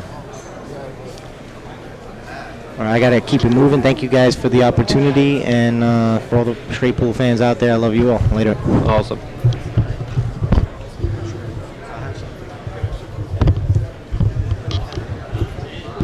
All right, ladies and gentlemen, Jerry Tarantola, NYC Grind. He's dedicated to this game. Yeah, he is. He loves it. Not just playing it, but promoting it, making videos of the game. like I said, the website, you know. A little bit of bottom left. He's going to come 3 rails. Oh, he played it short to kill it. Killed I'm it. surprised. I'm surprised he did that. He's got a much harder shot. The cue has to go that way anyway. Yeah, Let it just run around the table a little bit. Give it some legs. Maybe he had the angle where he had to kill it to even get above the side. I don't know. You know what I mean? Well, he's just taking the angle he has. He's going to follow. Try to clip the 7. Yeah, that's He's all he's got to got watch to do. out for the scratch. No, here. I don't think he can scratch from there. Oh, he's Got got to to make the 15. He's got to make the ball first. He got very fortunate with the leave. I'm going to guarantee at the last second he thought about it. Because if you clip the side of the 7 and glance off that other ball that's next to it, you scratch down the ball. I don't think you could with the other ball. The other ball was a little higher than the 7. It depends on where you hit it. If you barely thin it, you can scratch with the momentum. Yeah, no, not if he hits the 7 though, because the ball was past the 7. I don't know. To me, it looked like there was no chance of scratching. Well, something happened. Something was in his eyes. Yeah, he didn't. I know he got lucky not to leave anything. Does the 8-13 go? I don't know. Even if it does, I don't think he can get the cue ball there.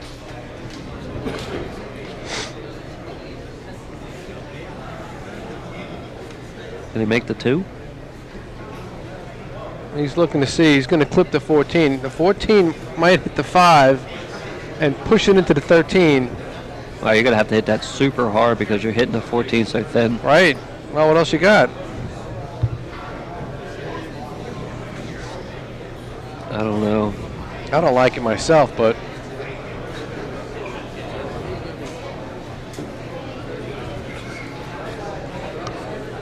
what are you going to do? What do you do when you got nothing to do? You Just know? roll the ball on something and try to win a safety battle. That's all you can do. You might take an intentional foul. Yeah, I might just roll. Well, you can't do that. I was saying roll the cue ball in between the 2 and 7, but you could leave the 6-15 combo, which was not good.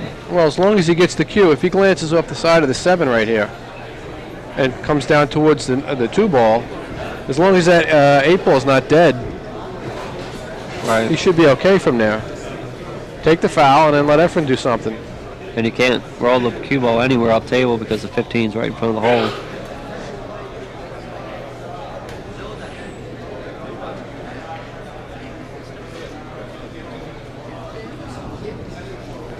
He's in a tough spot right here. How about just rolling it on top of the 7 and then leave him jacked up? If he wants to shoot the combo, let him shoot it.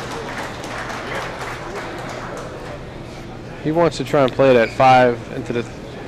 Yeah, he's just going to roll in. Yep, right on top of the 7.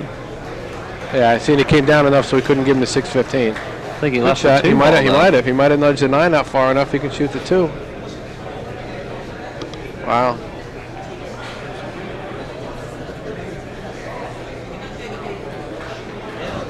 I don't think he's got the 2 though. I think he would have shot it by now. He's going to look first. I'll tell you what, if he don't have it, it's close. That 8 ball looks like it can go. Yeah, see, he's looking at it. Main thing here is, though, you got to watch how you stroke the ball so you don't foul.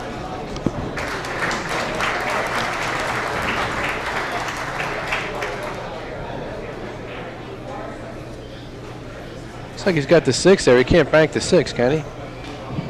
Nah, not being that close, because you're almost guaranteed to push through that ball.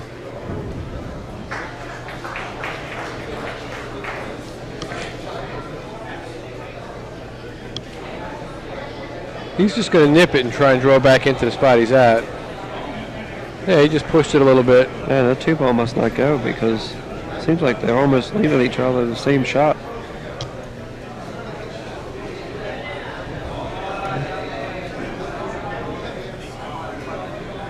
All right. Can he play the cue off the bottom of the 7 ball to get past the 2 and nip the 13?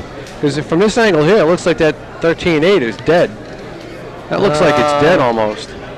If he can just thin off the top of the bottom of the 7 past the 2, Maybe, but I and think just clip that 13. the only thing is, if they're frozen, you have to hit that shot from up above, so it throws a little bit. Well, If you hit it from the it's, bottom, it might throw to the rail. it depends on where it's lined up in that pocket. Yeah, and we can't really see if they're frozen or they got a little gap. Well, run down there. Tell Appleton to hang on a second. You want to examine the Yeah, I pack. should call timeout. Just tell him to call a timeout. We're going to come out here and. This is taking forever. It's like. You guys don't mind, do you? Well, is that one foul? That's 2 for both. That's 2 for Appleton because he pushed into the pack. No, he first banked the time. 5 ball. It hit the rail when he shot it. Remember, he hit it hard. It hit the rail and came back out. I'm trying to think now. Yeah, I'm pretty sure Efren took the first foul. Now that's one on Darren. Yeah, because remember he hit the 7 into the 5. He's got angle now on that 6. He can bank the 6. Possible, but he's still jacked up over the 2, and it's an all-out or nothing shot because if you miss it, you're leaving shots.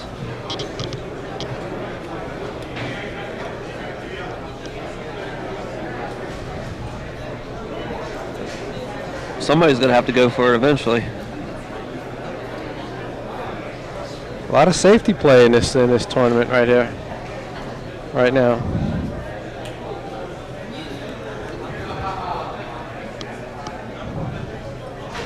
What about just rolling? I know it's touchy shot. Roll onto the 6 right now. Yeah. And tie the cue ball in between the 6 and 9. He's going to have to, but I think that puts him on 2. Yeah, but maybe Appleton will have a good shot after that. That's what the whole thing is. You have to keep nudging balls, rolling balls. It's not going to be the exact same shot next. So no matter what Appleton does. Is he shooting it? No, I don't think he's shooting it.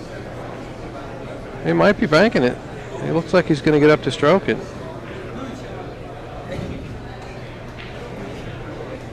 Wow. With a level stroke? Well, if he does that, the only thing I could see him doing is to maybe play the 6 into the rail and back into the pack and maybe tie up the cue ball again. Right.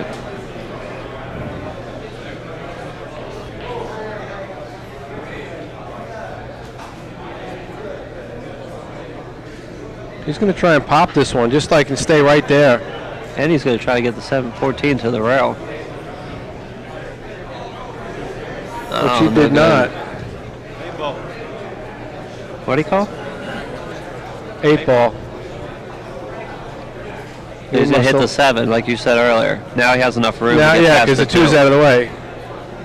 And the 7's up higher. Right. Yeah, he's just going to draw it off the 7. Well, we're going to see. This would be a great shot. Is it on? This would be a great shot.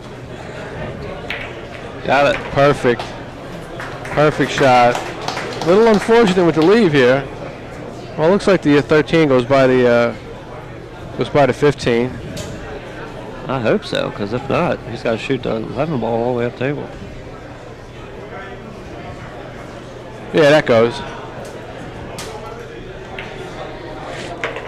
Play the 15 next. Wow. Yeah, I knew the 8 was dead. It was just a question of getting to it. Darren fixed that one pretty good. Got a little bit of an angle on the 6. He can play this in the pocket and just follow forward. The 9 ball will be pushed down towards the end rail. He'll have a shot on that next.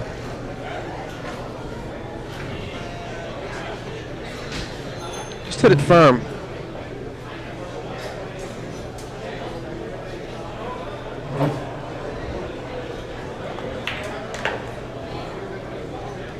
Now he's got the angle on the 9. I'm going to guess the, looks like the 11 right there is going to, the 12, I'm sorry, is going to be his break ball. It looks like it's outside the pack there. So he can just roll this forward, maybe go into the 5 and get up table to take away those balls up table. I'm sorry there, I had to take a small break.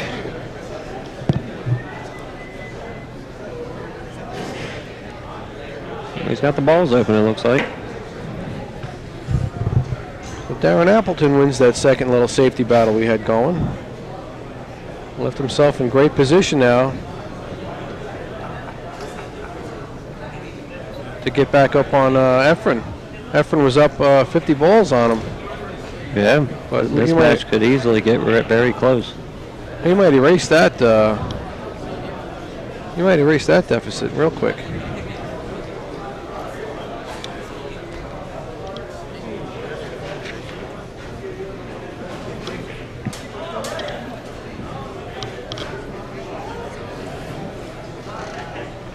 He's still thinking about what he's going to do. Right. Like you said before, he's got a little bit of a group up table. He wants to get rid of that whole group.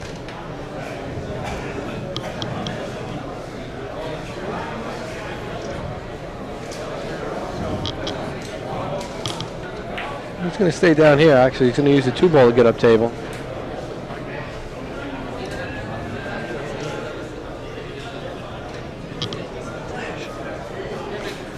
Take a picture with mine. Looks like he's going to get on to 14 next.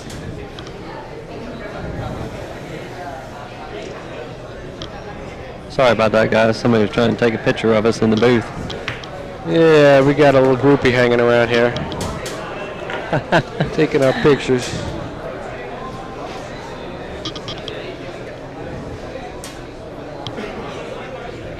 Well, 11 ball. Yeah, Appleton's taking apart this rack. 1 round for the 7 and back down for the break ball. I don't know if he's going to play 1 rail. He might play this 2 rails.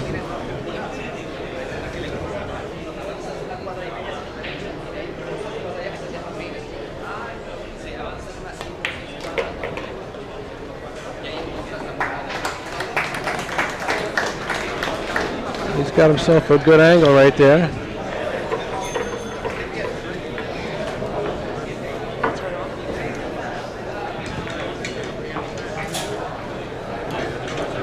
He's catching back up to Efren Reyes here.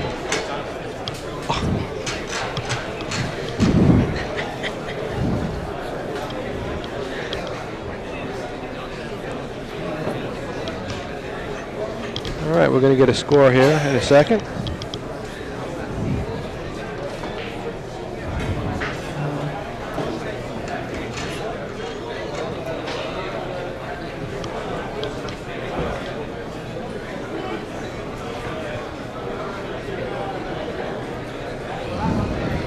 Efren Reyes, 116 at Darren Appleton, 75.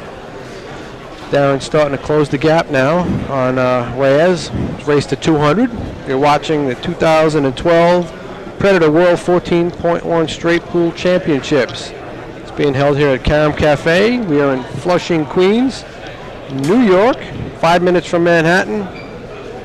If you guys are in the general area, come on down, stop by. We'd love to see you. You guys will be witness to some of the greatest pool in the world. Absolutely. You got Efren Reyes, greatest living player ever. Darren Appleton, #1 ranked player in the world. At the moment. Entertaining everybody with their play. Well, it looks like we're on another small pause. So if you guys want I think they are going to take a little bit grab of a a break. bag of Doritos or a Pepsi or something, you can jump to the fridge real fast. Go get it. All right, we're we're going to take a break. We'll be back in probably, I don't know, about 5 minutes, if that. We'll be right back. Don't go nowhere. All right, thanks, guys.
All right, ladies and gentlemen, we're back in action. Darren Appleton stepped to the table, examine his break. Looks like he's going to come off the bottom side of that 2-ball, so I think he's going to play this with a little bit of a draw. Not so much to draw up table, but just to keep the cue from coming down table. There you go. He's got a shot on the bottom here. He's got the 2 on the side if he wants it. Tough angle. I think he'll Probably play, just shoot to 13. Yeah, he'll play to 13. He actually might. He's going to come up and he'll hit the 6. You think? Yeah, I think he'll put a little bit of a spin on it because he'll have the 15 next. Or do you just play to hit the 1 and got the 14 ball? I don't think he'll get to the 1. A lot of spin you got to put on it. Ooh, well, he wobbled that one in. But he's still in control.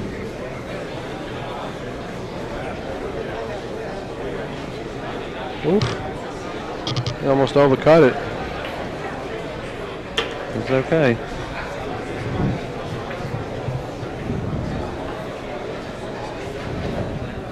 Ball. Might want to get the 1 ball off the rail after this. Hold down a hair, have the 1 ball, and then you can draw back towards the 5. Right. And have the 7-4. 8 might go by the 15. Right. That'll open up that whole area. He probably played a 4 ball.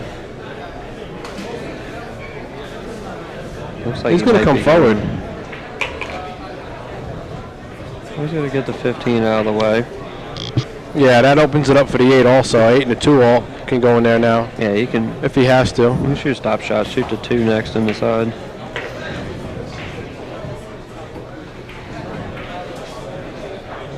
Yeah, when you watch these guys pick apart a rack, most of the balls that they shoot are going to be in the corners and the side pockets. Yep. Almost never are they going to go up table. You really don't have to. Unless the ball's resting up there like the 10 is now. Right. You don't have a choice. But if you're going to play a lot of your shots in the upper pockets, kind of like a mistake. You know, I'm not saying it's wrong, but typically good straight pool, you really don't need to go up table when you're playing your shots. You want to shoot everything in the closest corner, closest pockets too, which are going to be the sides and the bottom 2 pockets. Yeah. Should be okay with the 4. Soft pinch draw shot.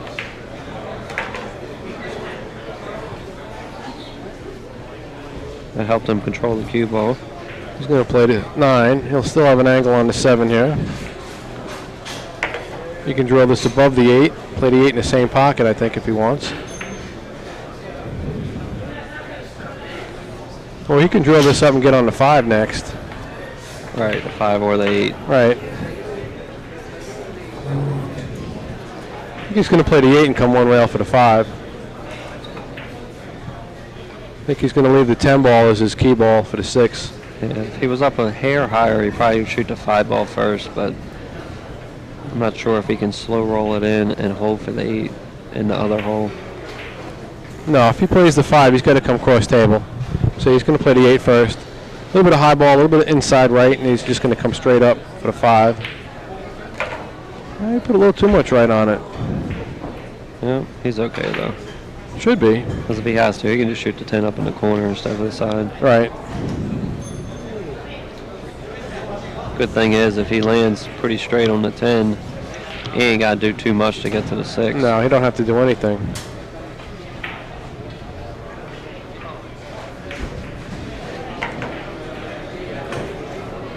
He's got a bit of an angle, but that's fine. He'll just play like a stop shot. Yep. He doesn't need to do anything with the cue ball. Just stop it right there. He'll have the angle on the 6. And he'll continue his grind back into this match. Cue ball's going to come to the right, probably 2 ball width. Perfect. Again, this is a semifinal action. Winner of this goes into the finals to play John Schmidt tonight at around 5 o'clock. Yep. That ought to be an excellent match. And determine whatever happens in that match, we're going to have ourselves a 2012 World Straight Pool Champion. Right. Today, everybody. Yeah, that's going to happen today. That's going to be today. We're going to crown a new champion. Yep. I don't think either one of these guys, whoever wins this match and Schmidt, don't have a World Straight Pool title. I'm pretty sure it's going to be the first title for either player that's in the final. Right, for anybody in the straight pool.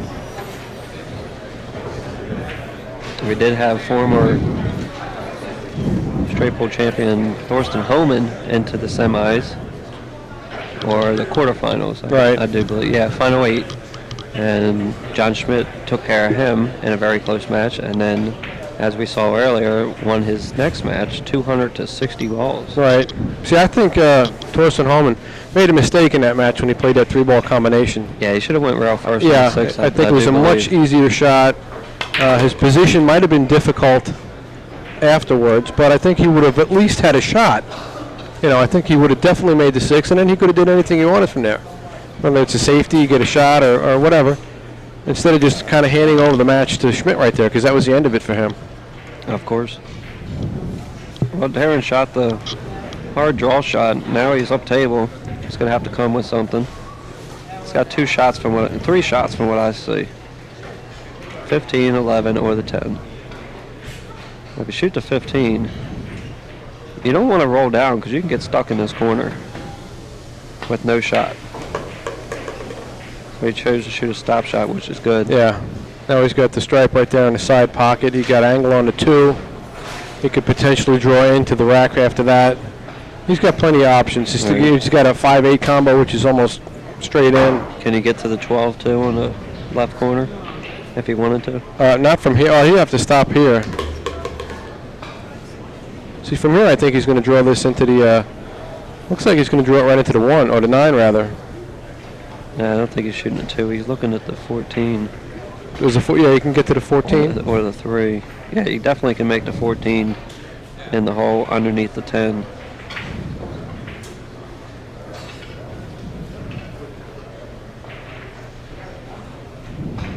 He does that.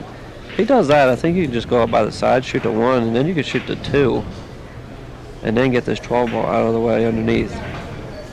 Main thing is he wants to get something working well with the 5, 4, and 8.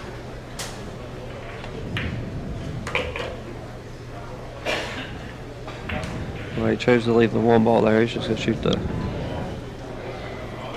Is he going to shoot the 10 now and break these out? No, I don't think so. I think he's going to play that stripe ball on the side. 13 ball. Yeah.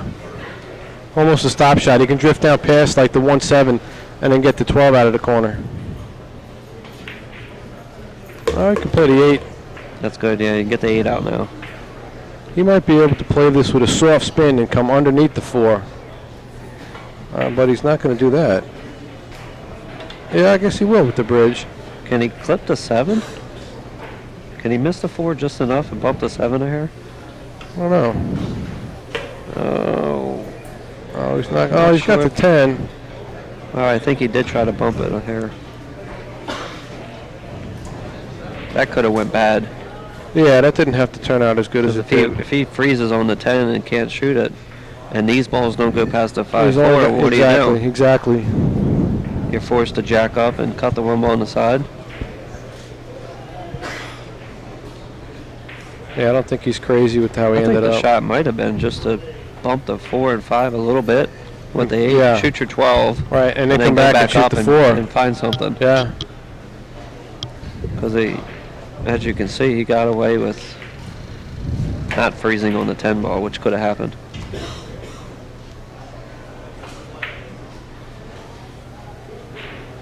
Now, well, 3 ball goes. He's going to play the 3. I don't know if I like that.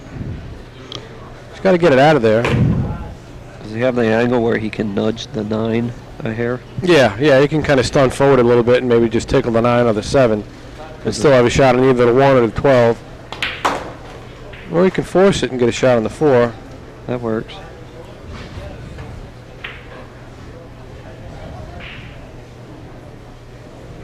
If I'm straight in on the 5, I like just drawing back and bumping these balls a hair. I don't think he's got that angle, though.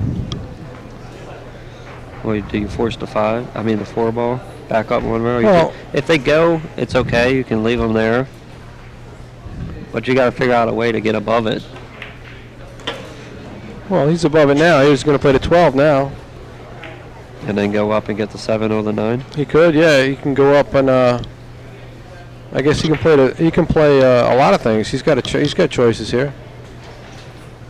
He can go up and get the 1 next, and then from the 1 get on the 9 and 7. That's what he's going to do, I think. Or he can just spin it like that. That works too. Yeah, he might be leaving the 1 in the first key ball. Yeah, he's got the 9 right there.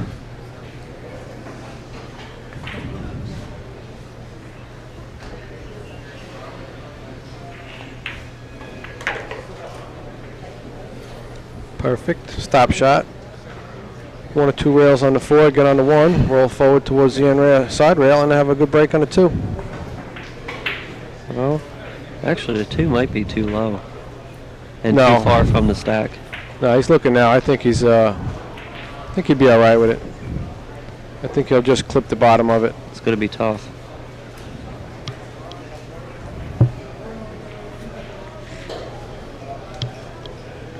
Well, he can play the 4 as his break if he needs to. But I think he's got plenty with the 2 where it is. He's got just enough to come into the bottom ball probably. We'll see.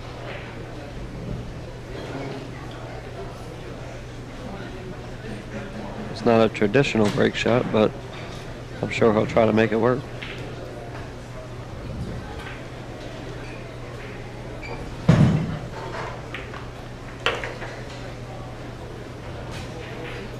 Well, he didn't get up high enough. No. Now he's going to have to follow 2 rails. Yeah, that's fine though. A little bit of a high ball, just come 2 rails out.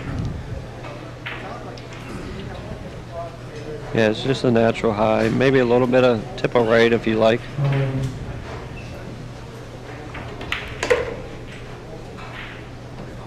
Don't hook him.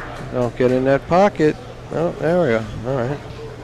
He's all right from there. He's actually pretty good from there because now he's got the opening in the pocket he can cue over. You can get more control on that cue ball. He's not going to just top the cue ball. But he's definitely closing the gap on Appleton. See how much of this corner ball he can hit because it's. I don't think it's as much as we can see.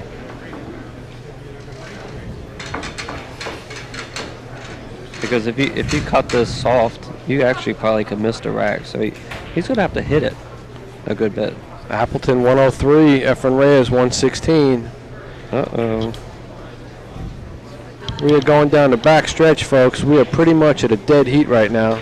Hey, you see what I mean? You still think he can hit this? Yeah. Oh, he's going to hit it hard. He's going to pound it, and he can come right full into the 10. It's very close. I think he's going to glance. I don't think he hits it. If he does hit it, he hits the bottom of the 10.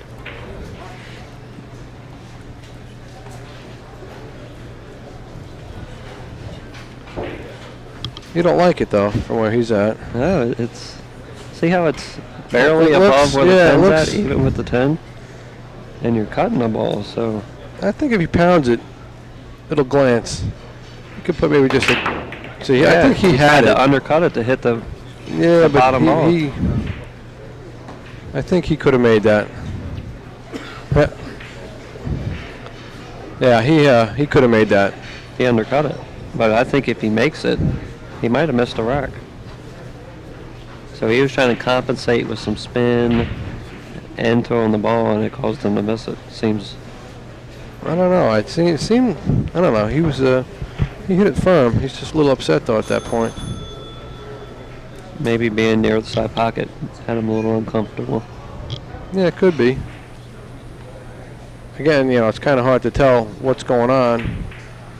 Oh, when we're way back here. let's see if Efren can close. Yeah. It'd be like an 80-some ball close, but that would be something to watch. That'd be great. Efren would love it. I just want to go down there and whisper in his ear. It's like, can you hit one of the break shots hard? Just to see what happens.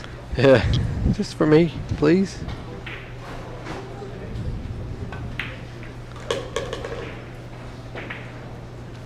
All right. He's got the 2. Does he go into the pack with the 2 right here? No, Or yeah. does he go into the pack with the 1? Either the 1 or... I like the 1. If he can get the 1 and get an angle, the 12 ball goes in. That might go in. Down here, and you have the 11 ball as insurance. Or he can go up. I was about to say this. He's Play got the 5. because now you got the 10 right in the side pocket. All right. You don't even have to hit this hard at all. Yep. cue ball is going to run into the 6. He's going to come forward with it, a high ball, get between the 3 and 6. There you go. The 3 a hair. There you go. That's all right. And the 13 even come up and said, how do you do? Just in case he didn't like the 10, you know? Yep. Or the 4. Efren's going to shoot it left-handed probably, so he don't have to reach. Nah, he stretch over this one. Doesn't have to, like you're saying, though. He plays real good lefty. There it is. Opens it all up. Got the break ball over here, I believe it's a 15. Play the 11 right now. 11. He can either pull it back a hair and shoot the 8 or roll down and shoot the 1. You can, you can do a bunch of different things. Yeah, he'll just roll forward now and get on the 8. Yep.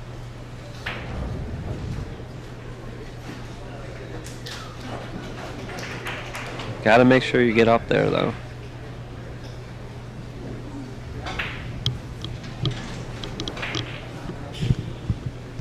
Yeah, he's in great shape right here.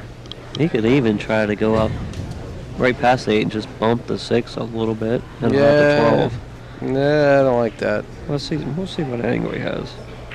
He can just come forward. I mean, hit it forcefully. You know, with a high ball. Because he's got the 10 right there. You know, get away from all that. Play the 6 downwards. Play the 10, then the 6. There you go. I think he got up enough to play the 12 if he'd like, but he could force it up and play the 6 next. Nice and easy. And draw this out and play the 13, I think, or the 11 in the same pocket. The end pattern, from what I see, 6, 12, 10 in the side, 4, 14, 3, or 3, 14, whichever way you want to go.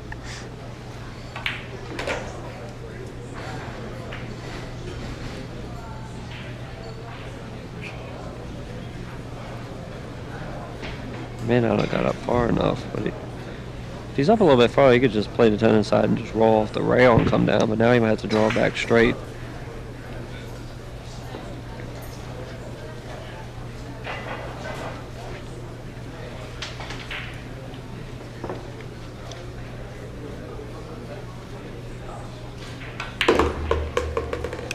Yeah, he didn't like trust in drawing back it straight, so just try and get on that. Go ahead above it. He wanted to get on that 3 ball, I think. It's all right. He'll just play the 4 now. 4-3 or 4-14. Either one. Yep. I think he plays the 14. He's almost got to play a stop shot. He'll have a little bit of an angle on the 3. He can just play another stop shot or just draw it back a little bit. That's exactly what he's going to do. Without a doubt. Caught the rail here on the 14, but he's okay. Yeah, he can just stroke this firm. Even a center ball, just to drift over a bit. Doesn't really need much. There you go. Let's see if we can get a couple racks together. Efren Reyes taking advantage of Darren Appleton's missed break shot. I had a bad feeling about that break shot for some reason. You're psychic. I wouldn't say I'm psychic. I've had those racks where I don't have a break shot and you have to settle for something of that similar nature. And when you have to catch the bottom of the ball, there's 2 different things in your mind. You know you have to hit it. Oh.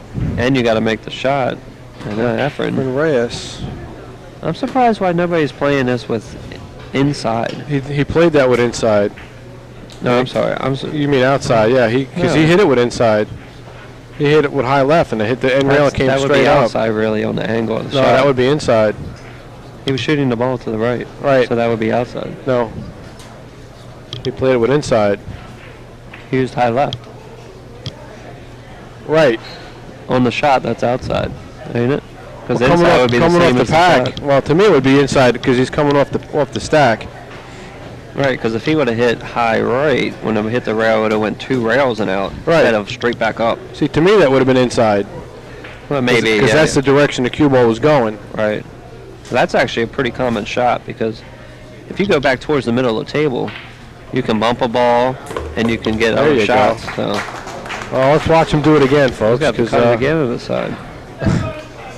Wow. He's got to do this again. Look at how everything just lines up there. He's got no shot. Yeah. He's got a thin. That's the things you got to watch out for a straight pull because balls, like I was saying earlier, they double up. Yeah.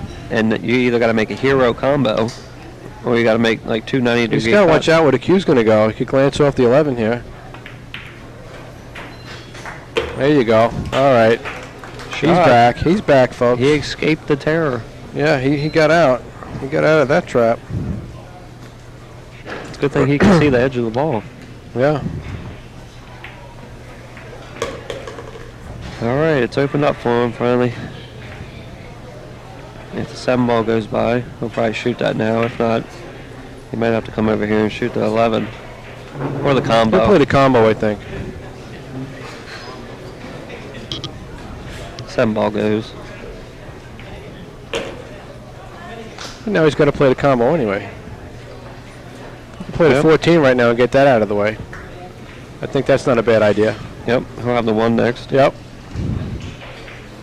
This is a shot you just want to bear down on. Middle cue ball, you ain't got to do too much. Yeah. Tip it low. Doesn't have to do anything. Exactly. He made that look so easy, yet he missed a 6 on the That's other because side. he hit it harder than I know. that shot. That's why. Yep.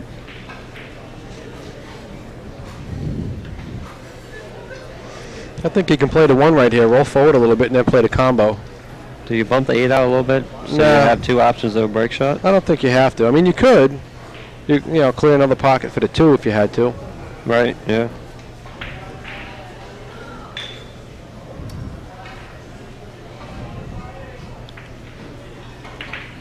Well, I don't even know if he had the angle for that actually, because he just followed straight through that.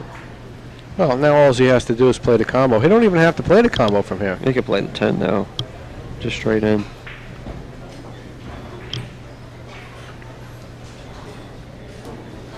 Draw back a little bit and get that 11, it looks like. Oh, Well, he's going to get the... Guess he's going to play the 11 now anyway. he must think he's playing 1 pocket. Is he going to play all these balls in the same hole? I think so. Imagine that.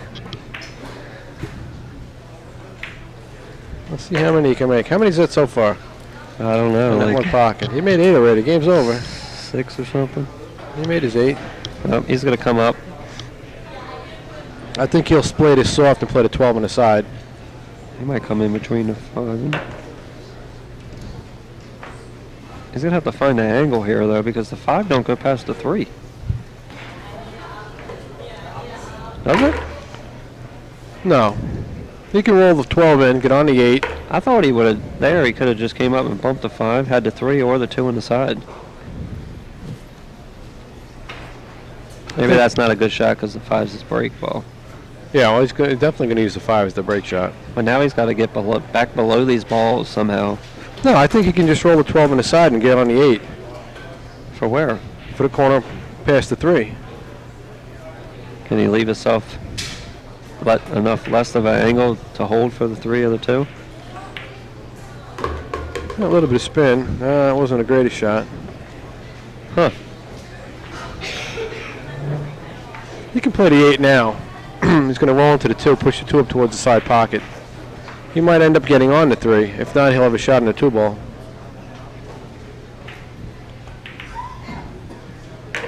That's no good. Yeah, that's not good.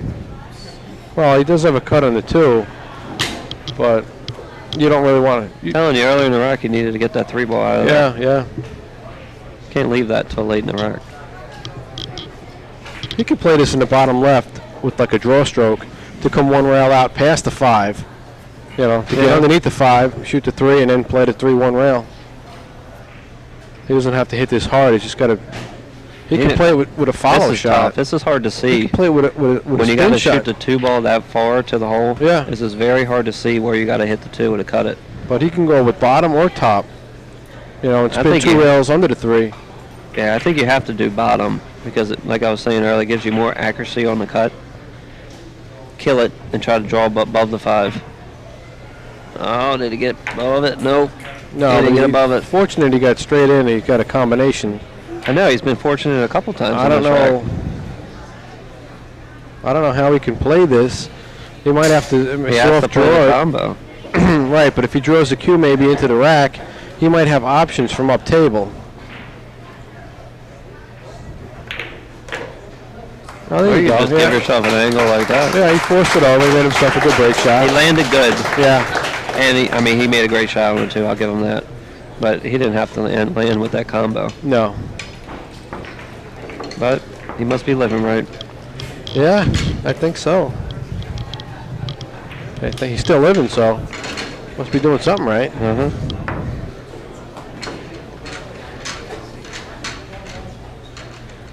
Well, he's got the 5. He can choose where he wants to hit in the rack. He can try to come back into it full, aim for the corner, aim for the top.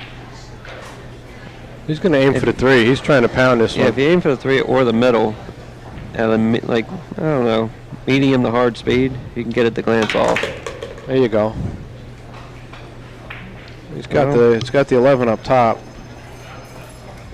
I think he's going to play the 11 in the side. That'll give him a chance. Ball, yeah. 12 ball, I'm sorry. Is it the 12? Yep, 12 ball. He's going to play that in the side. This way he'll have a shot on the 15 next. Yeah, natural high English should just take him 2 rails towards the 15.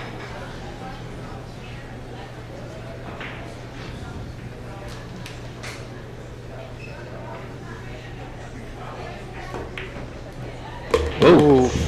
Almost overcut it. Yeah. Well, he did overcut it. He got lucky that it went in, though. Caught just the tip of that point. He went down and looked to see if he can make the 2 or the 14 when he follows down.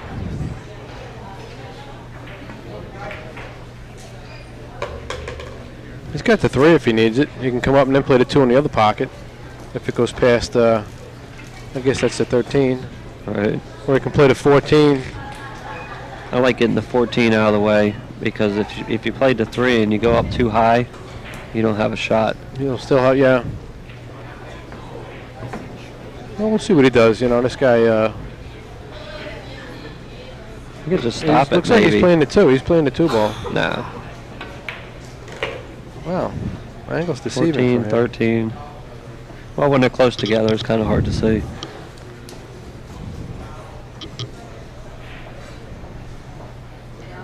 Draw back. He's got the 2 right now. Yep. Now, cue ball looks like it's going to clip the 10 a little bit, or the 9. He can follow through or hit it with a stiff cue. Stun shot. Yep. I don't think he's got to really explode this one. You know. The only thing is, he don't want to follow all the way over to the rail. No. Because then he can't make the 3. He would be forced to make the combo. Like a medium stroke right here. Just a little bit of bottom right, I think. See? I think he needed to go the other way. Yeah. I think he was looking for more of a glance. A hair. Ouch. But you can cut the 1. I mean, That's a tough cut. Of course it is. The 1 or the 10. He got the 10. I think he'll be comfortable stroking it, though. He'll be close to the ball. He's reaching, but, you know, he's kind of comfortable right there. This is tough. It's not a tremendous reach. There you go. Well, what's he come out with? He's got the 9. That's all he needs. Yeah, he got 9 the 9. to the 10, then he's got everything else he needs. Oh, he's from got there. the 7. Yeah. He escaped.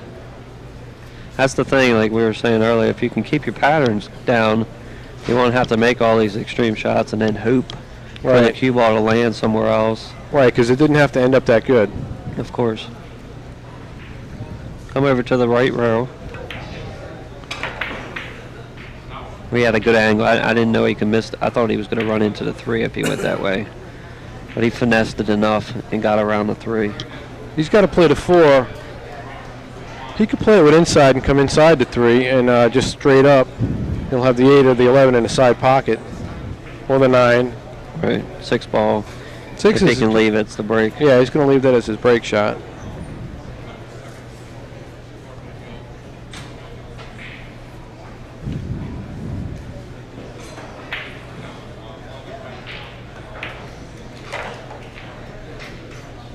Gonna get the 11 ball out of there.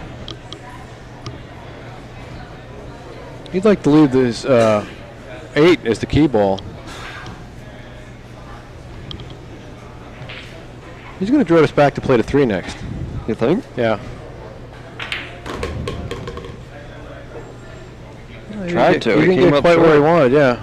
I mean, he's still good because now we can go up table, play the 9, 10, 8, 6. I don't know. I think he didn't get down far enough.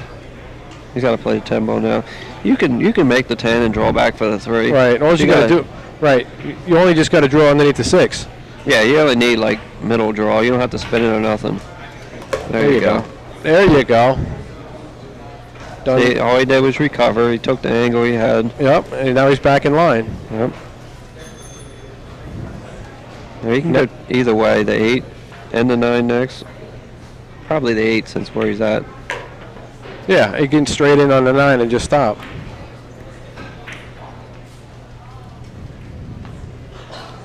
Looks like he's going to play the 8. He might, I don't know if he can go forward.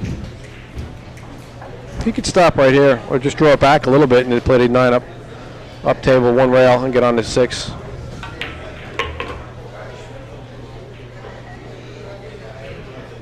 I think from here he just plays a stop shot. I don't see any need for him to go up to the end rail and back down again.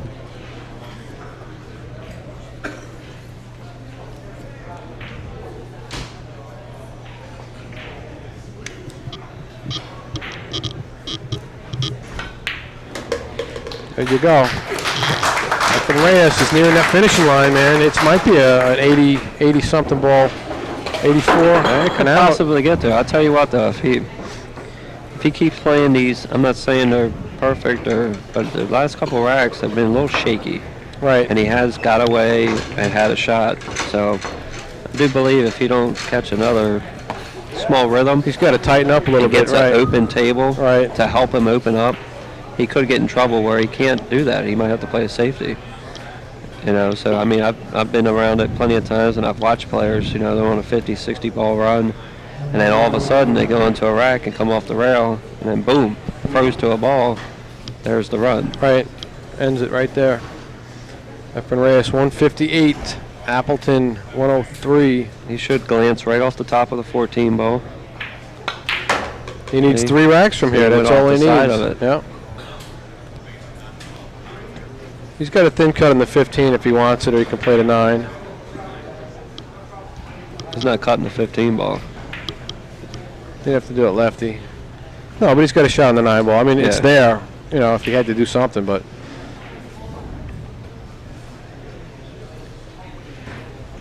All you got to do is make it. 7 balls down here in the corner.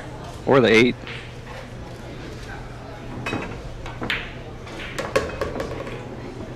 Did he leave us off the 8? Because he can go right into the rack if he wanted to. Yeah, he could go into the pack right here.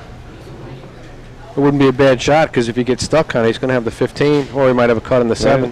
Even if you don't, I mean, right now is your best opportunity because what else are you going to do? Right, right. Yeah, he's shooting it. Got to hit the 2 right here. There you go. Shot. How'd that work out? Watch out, 1. No, he's fine. He's fine. Can he make the 2? He can break him out a little bit more right now.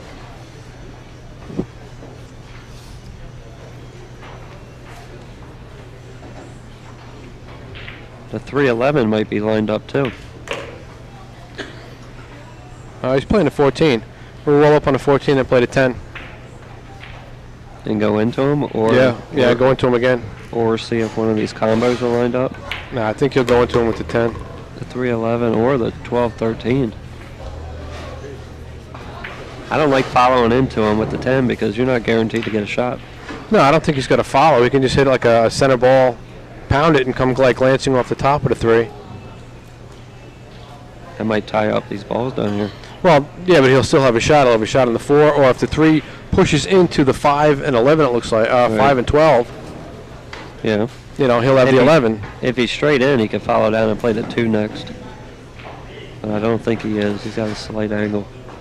He's going to spin it off the top of the pack. Oh, he didn't get the draw on it. Didn't like that. He didn't get the draw on it.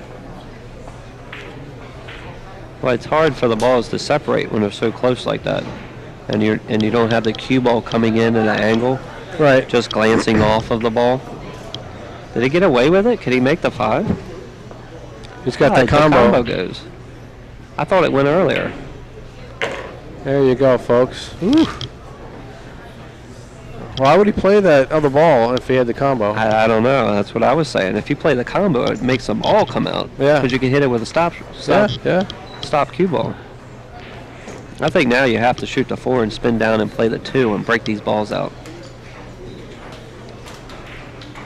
Or is he going to try to save the 4 as his break ball? He's going to get fancy, right? He doesn't need to get fancy. He might just come back up and play the 3-11. Or he'll play the 1 or the 2. The 2 might go. How's that? He's on a run of 50. 50? Oh, he might play the 115 right now. 15. Uh-huh. Wow. Is he going to be able to hold the cue ball, or is he going to have to spin it around the table? Well, the 3-11 might be dead. He might be saving that in case he gets in trouble.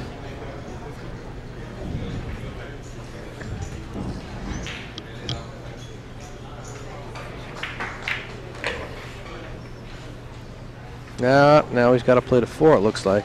I don't know if he can shoot the 3. I think the 3 goes. Does the 3 go?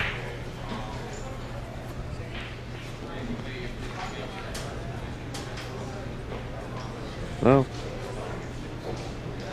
I'm a little mind-boggled how he hasn't got this rack out dispersed yet, but he still has a shot, so his plan's obviously working. He's got to go forward here. He's going to come off the 12 and hit the 2 to break them up.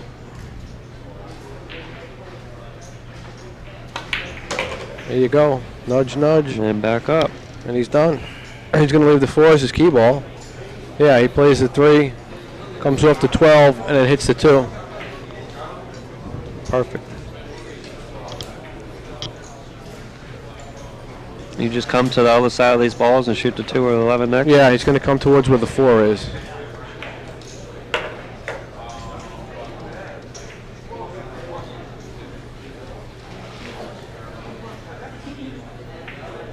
He could draw this up, it looks like maybe he played 11 in the same pocket. No, he's going to play it in the side. And he'll have the angle on the 1 to come 1 rail. Nah, he ain't going to play the 11. I don't want to take the chance. Now he's got to come 1 rail up past the 4. Whoa. Yeah, that works too. This is like a routine 9-ball shot. 2 Yeah. rails back to the middle of the table.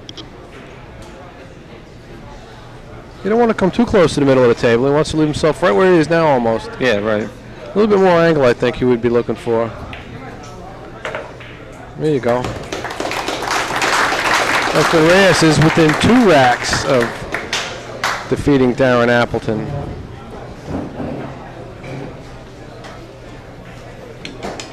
And Darren had his chances. That one missed break shot. 172 Efren Reyes, Darren Appleton 103. Needs 28, 2 racks, baby. 2 racks. That would give him a 100-ball run, I think. No, it wouldn't. He started at 116. 84-ball run, I think it would. That's a nice way to finish out, you know, World Straight Pool Tournament to get into the finals. Nice, solid run. Give himself a little bit of confidence going into that next rack, and he played the same break shot again. He's lucky he's getting a shot after the break. He's only getting like 1 shot. Everybody else in the tournament's kind of been taking the rack apart. They've been hitting it pretty hard. Man, I'll tell you what, that's crazy. And yet he gets out rack after rack. I guess the good thing is he's not minus like 2 of the racks. He's not leaving a cue ball right next to the rack. Right. So in his mind's eye, he's saying, well, wherever it leaves me, I'm going to be able to cut a ball in from somewhere. You know, he's got a chance shooting his 3-ball on the side. I think he plays the 7. Comes 1 rail. If he comes short, he'll have the 3. If he comes a little bit long, he'll have the 15. Yep.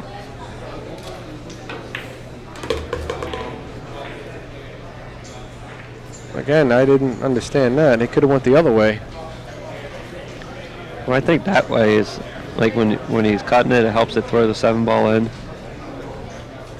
Is he going to draw into the stack a little bit? I don't know. Maybe try to bump the 12. since he has the 2 down here. I don't know if that's going to guarantee him the 2. Well, he can glance right off of it.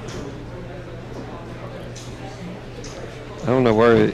He's going to draw 1 rail and play the 3 on the side next. He'll probably draw maybe 2 rails, so a little bit of a spin. He's got to get a good angle. I don't see nothing else. He's going above it. The 5-13 go? Maybe? Or the 5-11? How do you get on it? He's going to have to draw back.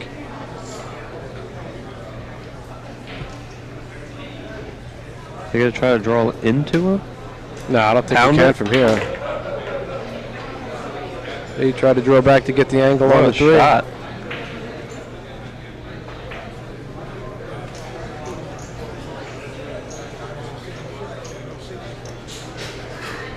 Now he's going to have to glance to 1. He might not even hit the 1. Yeah, he hit it pretty good. But he's left nothing. There went that. I think he's playing safe now. Because the 6, I don't think the 6 goes. No, but he could bank the 6 and leave the cue stuck right there on the pack. Yep. That'd be a good shot. Darren's going to have to play up table, it looks like, and Efren's going to have a chance to shoot next. You know what the shot is? You bank it to where you get it real close to the hole, and then you make it real hard for Darren to play safety because the 6 hanging. Exactly.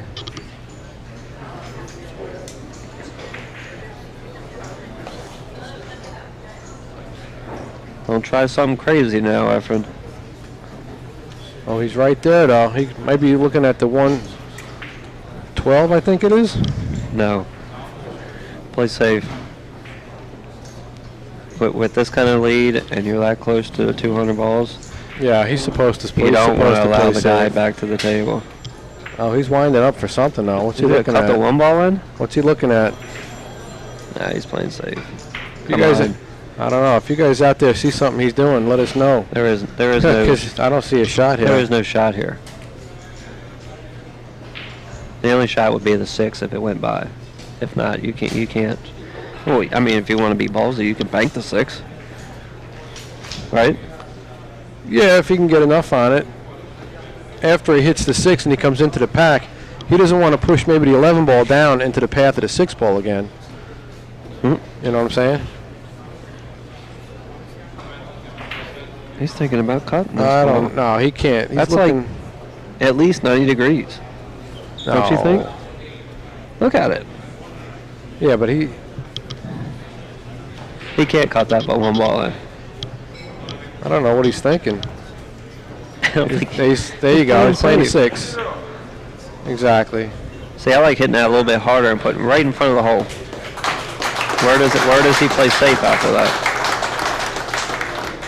Well, actually, he could have just rolled to the side. Yeah, rail. you see, if you leave it on the bottom rail like this, he can play safe up table now and not give him a shot. Yeah. If you hit it further to the long rail, Appleton could have played safe on the left side of the pack where he's standing and not giving up a shot.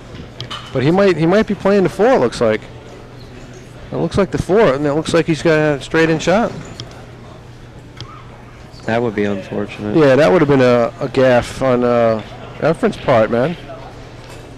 Because he thought too long. I got to get the tournament director in there to watch the hit on What's this he one. shooting at? Looks like he's playing the 4. No, apparently he can't. He's going to thin it. Just leave him on And the just side leave rail? him, yeah, leave him up top. Don't put him up top. No, you by leave the him a side shot. pocket. Leave him by the side pocket. Oh, got it. Oh, he went. He had it.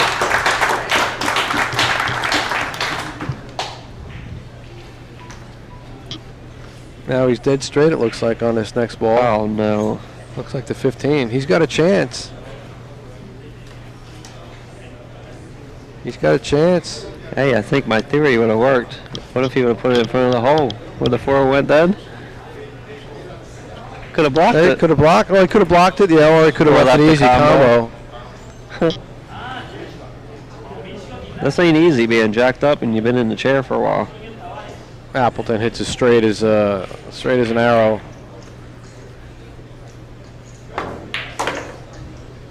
Shot. He's the English 8-ball champ too, I think. Before he came over the pond here Yeah, I've heard that. to play. Pond. The pond. Atlantic. Golfers call it the pond. The pond. Across the pond. It's a pretty big pond. That's a big pond. That's a big pond. Well, depending on how straight he is, he's either have to go up for the 1 in the same corner as the 6, All right. or the 1 in the side, or the 12 goes No, past. he plays the 6 and he draws back 1 rail to where he's pointing. You don't think he can follow it? Maybe. All right. You get some spin on it. There you go. Yep, right into the 8. Yep. Break him right out. Well, he's got to be careful, I think, because the way the 8 looks like it's sitting, You gotta hit the top of the 8. yeah, if he hits it full in the face, the 8's going to push away the 9 and the 11. It looks like he might be stuck on the 8 with no shot. Or the bottom of it and follow through. There you go. He just clipped it. He's got no break shot just yet. He might have the 11 from underneath the rack.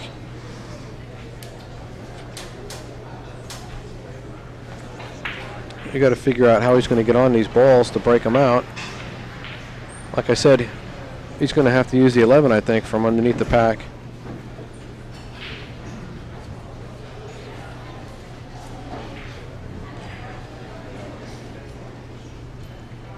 He's really got no other way of getting in there to get those balls out for a better break shot. He could play the 9 ball as a break shot and come 1 rail off. But I don't think that's the best bet. He's going to come back across. Play the 8 or the 12.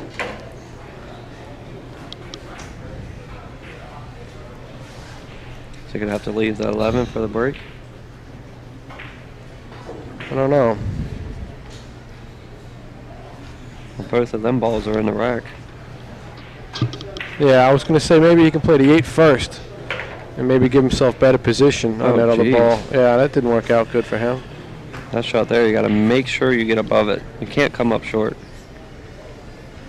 Now he's got to go around the table. Yeah, if he goes around the table, though, he's going to short side himself on the 11. That's what the table's saying right now.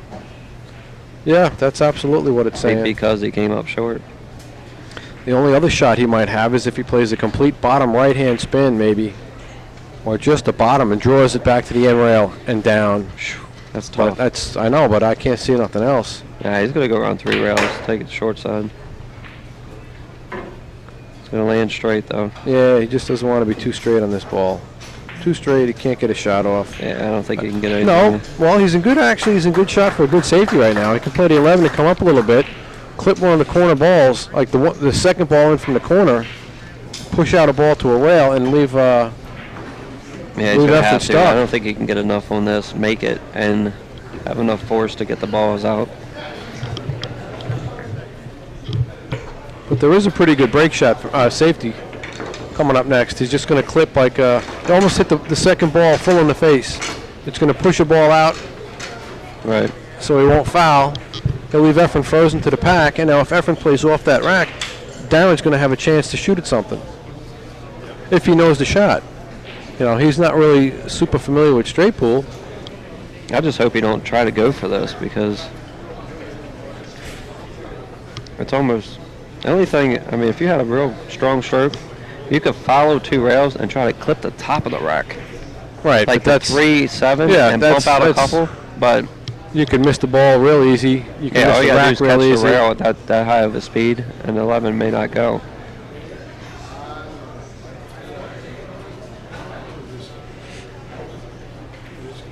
He might want to try and play it 2 rails softly, just so he can get the cue ball outside the rack, so he can rub off the side of it and go up table.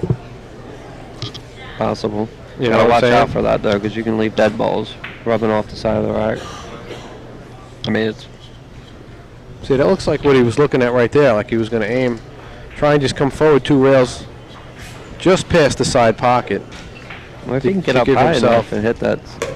or just past the corner pocket rather. Now he can gonna just do rub here? off. He can rub off any ball he wants in the stack. You don't Probably think the 7. He's the gonna rub scratch off- is not no, possible? No, I don't see the scratch from here. Up in the corner? Yeah, he's just got to thin the 7.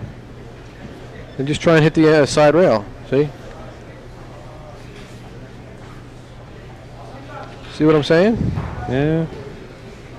That worked. Efren's just going to hit this ball that's hanging out, bank it up table, and come down to the bottom row. It might go. Looks like it's the 10 ball. That might go. Well, he looked at it. Yeah. He can play this with maybe just a touch of right, which is a difficult shot, but he can come 2 or 3 rails and get above that break ball. That's tough. Yes, it's tough. Don't clip the 15. 'Cause But have we not seen Efren perform miracles I before? think you got to play safe. You just follow down. He went for it. Yeah, he caught it off the pack. Yeah, he clipped the He 15. clipped the Like I said, 15. you can't do that. Well, now it looks like he might have left Darren a shot, unless the 8's blocking it. Unbelievable. This match has changed a lot. Yeah. Looks like he's playing it. Oh, you have to. There's nothing else.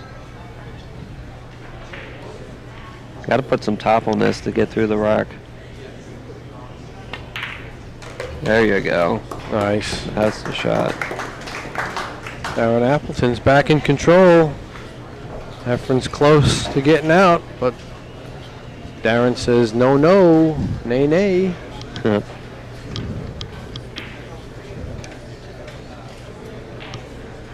He's going to shoot the 2. I don't know if he has to bump the 6 or not. Probably not. He can just follow down and get the 15 ball.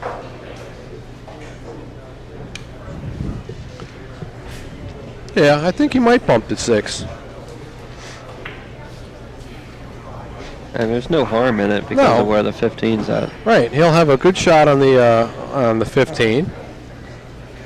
He'll move the 6 closer to a pocket. Then you can get the 6. Well, you can shoot the 4 right here. Draw back and play the 9 next. Or stop and play the 7 in the corner.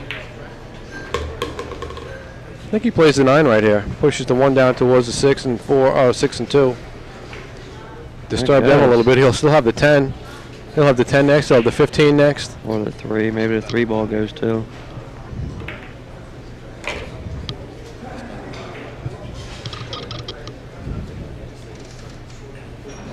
He's got the 15 now.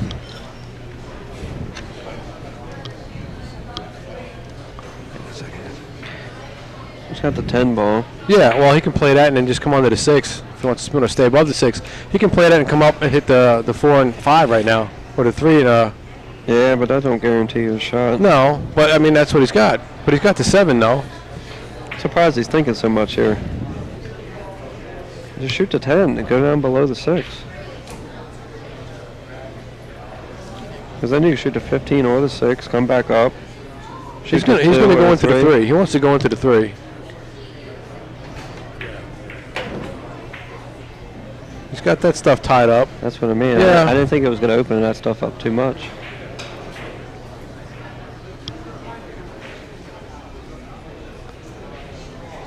He got the 6 ball. Does he have the 6? He's shooting the 6 now, yeah. I don't know if he does. If he does, that's not a bad shot. If you can judge the speed and get up near, I guess that's the 12, and shoot the 2. If you can get maybe not. You can't get enough good angle to get on that to run into the 3 because of where the 1 ball is. No, I'm thinking he can maybe play the 7 in the side and draw back into the 14. I don't know if that's possible from here. He'll still have the 10 or the 5. If he was a little bit straighter, he definitely would shoot that. He must have the 6. All right, now he's got the 2. I don't think he can go in to the 3 or the 8. No. Maybe on the next shot with the 1. Oh, 3 ball goes. Yeah, it must. Or the He's got- 8. He's got half a pocket. I'd like to have that 10 ball out of there. He's got the 5-2 on the side if he really wants it. But he's playing the 3. He's got enough pocket. Yep. Well, yeah, he's all right. He's got the 8. He's going to have to shoot his break ball now. No, his break ball I think will be the 14. If he can maneuver around the 7 and the 5. 8's a little low. If he stops it there, can he make the 5 on the side? I don't know. I don't think so. I don't think that'll so. clear them out if he can do that. He can make the 5 on the side, roll over, get the 7 ball out of the way. Well, he might be able to do it now because he kind of drifted over a little bit. If he's past the 7, he'll play it. Yeah. If he can, he can always spin the 1 down and come to 1 rail past, I guess the 11 it looks like, and play the 5 in the opposite pocket, in the opposite side pocket. Yeah, I think if you can make it, you shoot it now. Follow up. Play the 7. Yeah, he can play the 7 next. Come across to the side rail. Play the 10. Go underneath the 1, and then get up on that ball to get to your break ball.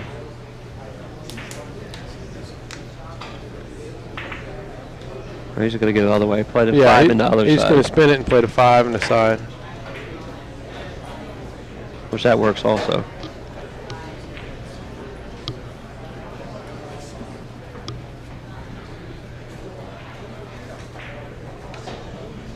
All right, he can play this straight ball here first. Play that, then he plays the 10, draws back for the 5, gets an angle on the 7. All he has to do is stop or just draw a little bit. He'll have the 14. You know what I'm saying? Yeah, he's doing a lot more thinking than I would be. Yeah, well, it's important right here. But, and you think too much. You're thinking long, you're thinking wrong. But I like that out, though. He's going to play that 11, it looks like, then a 10, 5, 7, and 14. It looks like they just lead to one another right there. If he plays the 5 now, he might be too close to the 7. He's got to draw back for the 10.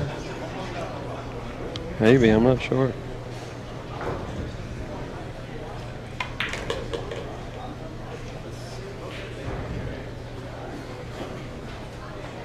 So now you shoot the 5. If he has the angle. Yeah, if he doesn't have the angle, now he's got to play the 11. I don't think he's got the angle.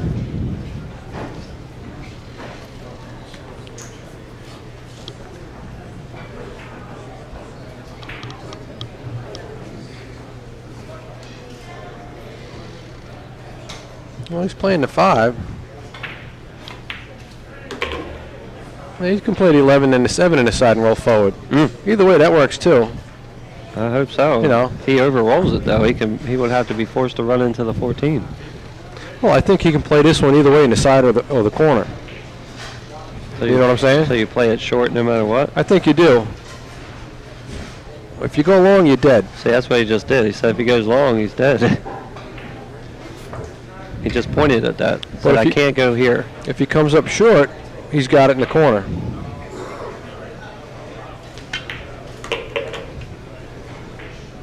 I think he's got it in the corner. He's going to roll forward a little bit. That's definitely different than... I thought he was going to get to the bottom rail and come off. He just chose to pull over. All right, here's the shot. You just follow up. Either that, what if he just draws it? Draws it maybe off the 14. If he's got a little bit of an angle, he can draw it back off the 14, give himself a better break shot, and leave the cue in the rack. Yeah, give maybe himself ball in up top. Plus you're drawing the 7 ball when it's going all the way up. He's playing the 14 to the side. He's going to play the 7 in the opposite side. Yeah, he had to change his pattern.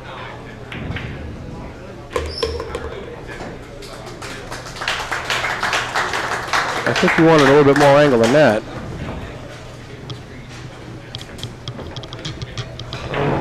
But he can play this with just glance off the top of the pack, push out a few balls, and have another shot. Straight high. Is Darren taking another break? Yep, we got a break, ladies and gentlemen. We will be back in a couple of minutes, so don't go anywhere.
All right, ladies and gentlemen, we're back.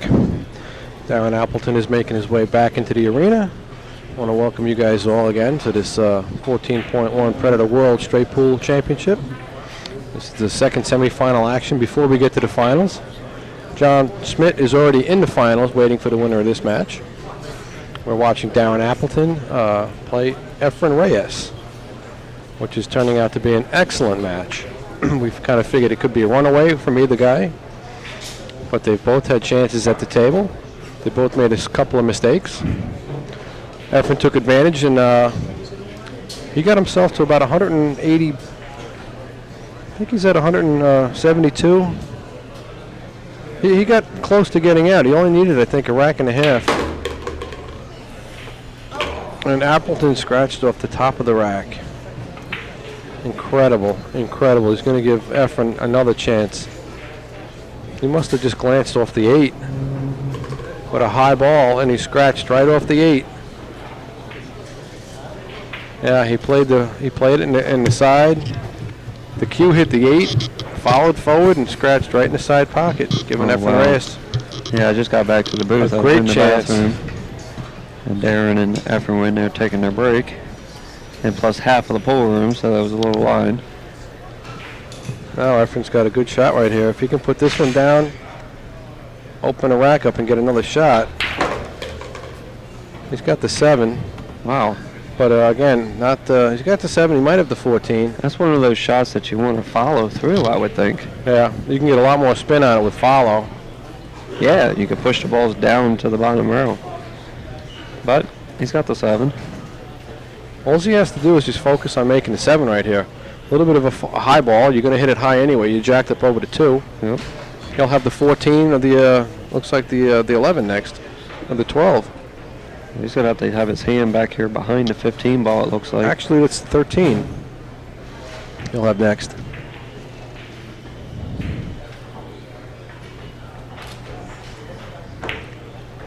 Hit it good. Yeah, he ginned it.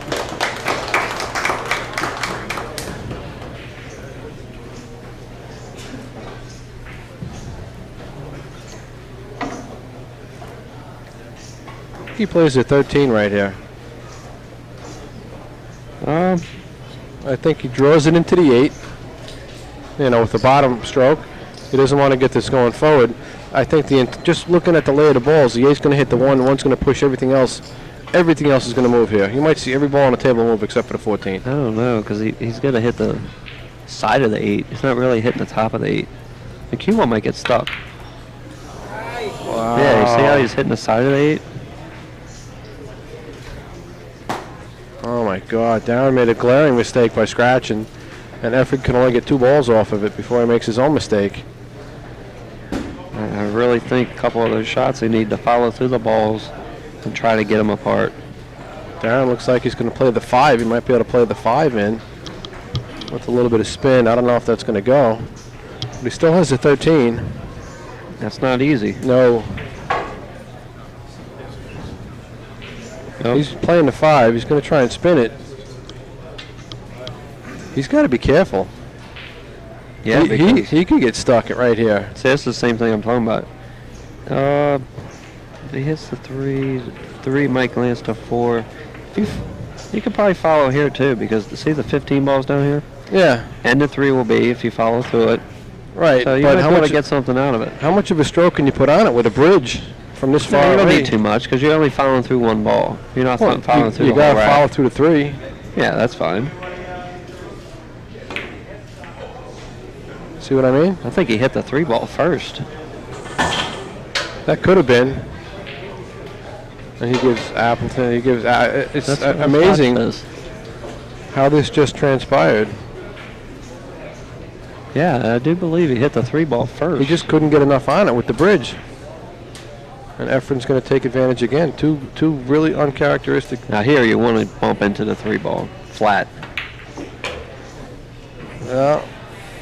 Hit the balls already. Yeah, he knows that was a mistake. I mean, why don't you just ram into it? You got the 5 there as the insurance. Boom. I don't know. He should have hit it a lot harder than what he did. Yeah, it seems like they're just being a little tentative at the moment. Well, maybe the pressure's getting to him. Efren hasn't been in the spotlight like this for a world championship Yeah, for a while. It could be true. You know, so maybe he's got a little rusty. I He's got just the don't one. understand because they're playing straight pool. You got to get the balls apart. You know, that's my theory. Yeah. And as I've been playing it more and more over the years, the farther you get them apart, the better chance you have a shot. Right. Especially when you have insurance balls. Like, I wouldn't have blasted those if that ball wasn't hanging in the corner, of course. You know, so He might have the 11 right here. 11, or you can get these two balls out over here, 13 and 10. He's going to play the 13. Come right back to towards where he is now. Yep. Well, he's going to play the 10 next. As though that's a 14.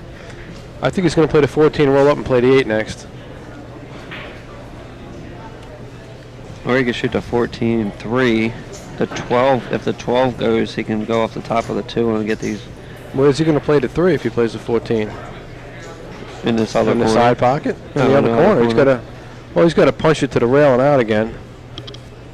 Yeah, just a little bit. Ain't that much. As long as he can leave the cue ball right over near the side. About a diamond below the I think side. he'll just roll down and play the 8. It seemed like it was more of a natural angle, natural Yeah. path for the cue.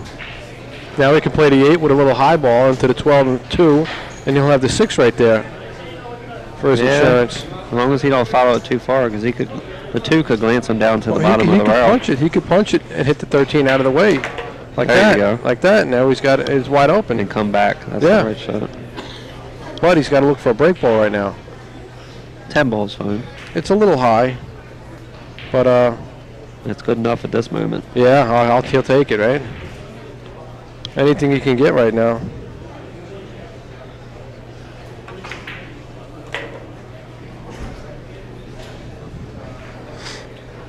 All right, he can either hold for the 3 on the side or go up above it and shoot it down here in the corner.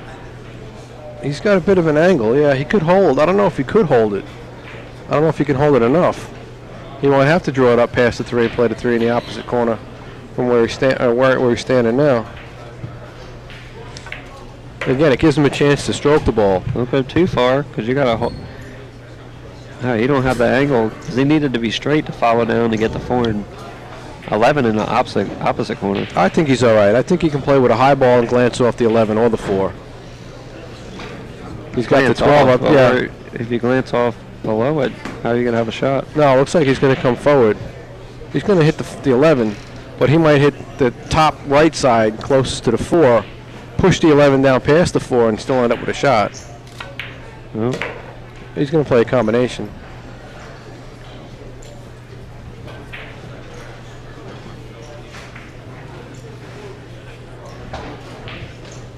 You can just hit this one firm. You almost might have to hit the 11 straight in the face.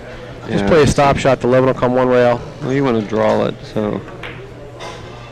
Oh, there you go. 11 comes one rail. Good speed. Well, yes and no. I mean, now he's got to draw it to get back up for the 12. Which, again, is not really that difficult. That's okay. You're just playing towards the middle of the table. Yeah, he's got a slight angle. He'll come Little up bit. towards the center of the table. Yep. A little bit to the right of the center. There you go. There it is. Now he's got one rail. And again, a soft draw shot. Almost Right where he back. is now, practically. Yep. So I was about to say. I would probably prefer not to go quite as far out into the center of the table from there. But Well, you want the easiest break shot you can have right now. That's true, You too. don't want to be back cutting something, because That's- in the back of your mind you're going, don't overcut this. Yeah. You know, I want to make sure I break the balls out. You know, because every 14 balls from here out are huge. Well, he might only need 14. I don't know if he's that close yet. Well, he only needed 2 racks. Appleton, he's going to need, he might need like 16 balls. Oh, he needs 8. Oh, wow. Efren Reyes, 192. Darren Appleton, 124. Efren needs this ball And and 7. 7 more. Is he going to do the same thing? I hope he gets off of the rack. Hit it a little bit stiffer this time. You got to hit the Wow. ball. Why would he continue to keep doing the same thing? I don't know. It has been working for him, but it hasn't been, because now he has to try and pick his way through the rack, whereas if he hits it firmer and gets off the stack, he'll have options. Well, he's okay. He ended up getting a good angle. And if the 5 don't come off the rail, he would have been stuck again. I don't know if he was good. I mean, now he's got to play the combination. But do you draw this into the pack and hopefully have the 6 when you're done? No. Well, then what else do you do from here?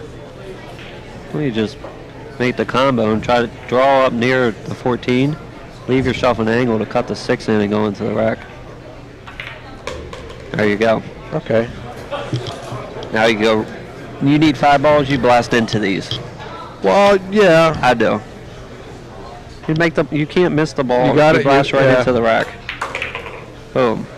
Well, he still didn't blast He's got hard no shot. Because he didn't hit in the middle of the rack. I'm speechless. He's got. Me too. He's got no shot. See that shot there? Unless I think goes. he hit high on the cue ball. I've learned in my experience at home practicing, if you hit it with draw, when it comes off the rail and hits the rack, it literally will hit follow. Yeah, it's got opposite. It's got that high karate on it. So it hits the rack and then comes away from it. It has draw on it, right? Instead of hitting high, and when you get to the rack, it sucks into it. Get my theory? Mm-hmm. And the draw allows you to hit the shot a little bit more pure too. Right. I feel. I think you can control it a little bit better and get the better spin on it. I'll tell you what, he's got to make this. Oh, he does have a shot. Okay. If he makes this, it's over. Yeah. He's got to watch out for that scratch. Soft roll it. And there you go. He got away with it. Shoot 14, come back across. 3, 14, come back across. Yeah, 14, 4, 11. 4, 2 on the side, or 9, wherever he lands over there. Oh, he's going to just make the 4 and 12. Ooh, he's got 2 balls. Efren Reyes looks like he's going to make it to the finals. He's got the 2, or he's got whichever the 14. That's it. He made it work. There you go, ladies and gentlemen. Efren Reyes has defeated Darren Appleton in the final semifinal action. He now moves on to the finals to face. Who's he playing in the finals? John Schmidt in the finals. On behalf of everyone watching, I want to thank Predator World 14-1 Tournament, Charlie Williams, Dragon Promotions, all the sponsors, Allhausen, NAPL, Amsterdam Billiard Club, Pool and Billiard Magazine, Tour Edition Cloth, Aramis, and of course, Dr. Michael Fedak. Michael Fedak, absolutely. Dr. Michael Fedak for putting us on, and Caram Cafe for hosting the event. Along with me and my buddy Sean Wilkie, I hope you guys enjoyed the match, and we'll see you guys soon for the finals, so don't go anywhere. Yep, the finals will be, I believe we're going to have a dinner break, and the finals will be later. Yeah, I think so. They were supposed to start at 5, I think, but they're going to push it back a little bit because it's close to 5 now. It's after 5 now. Well, here's John warming up, so I'm not sure. We might be back to you here soon. Just don't go hang around, guys. Don't go anywhere. We'll be right back.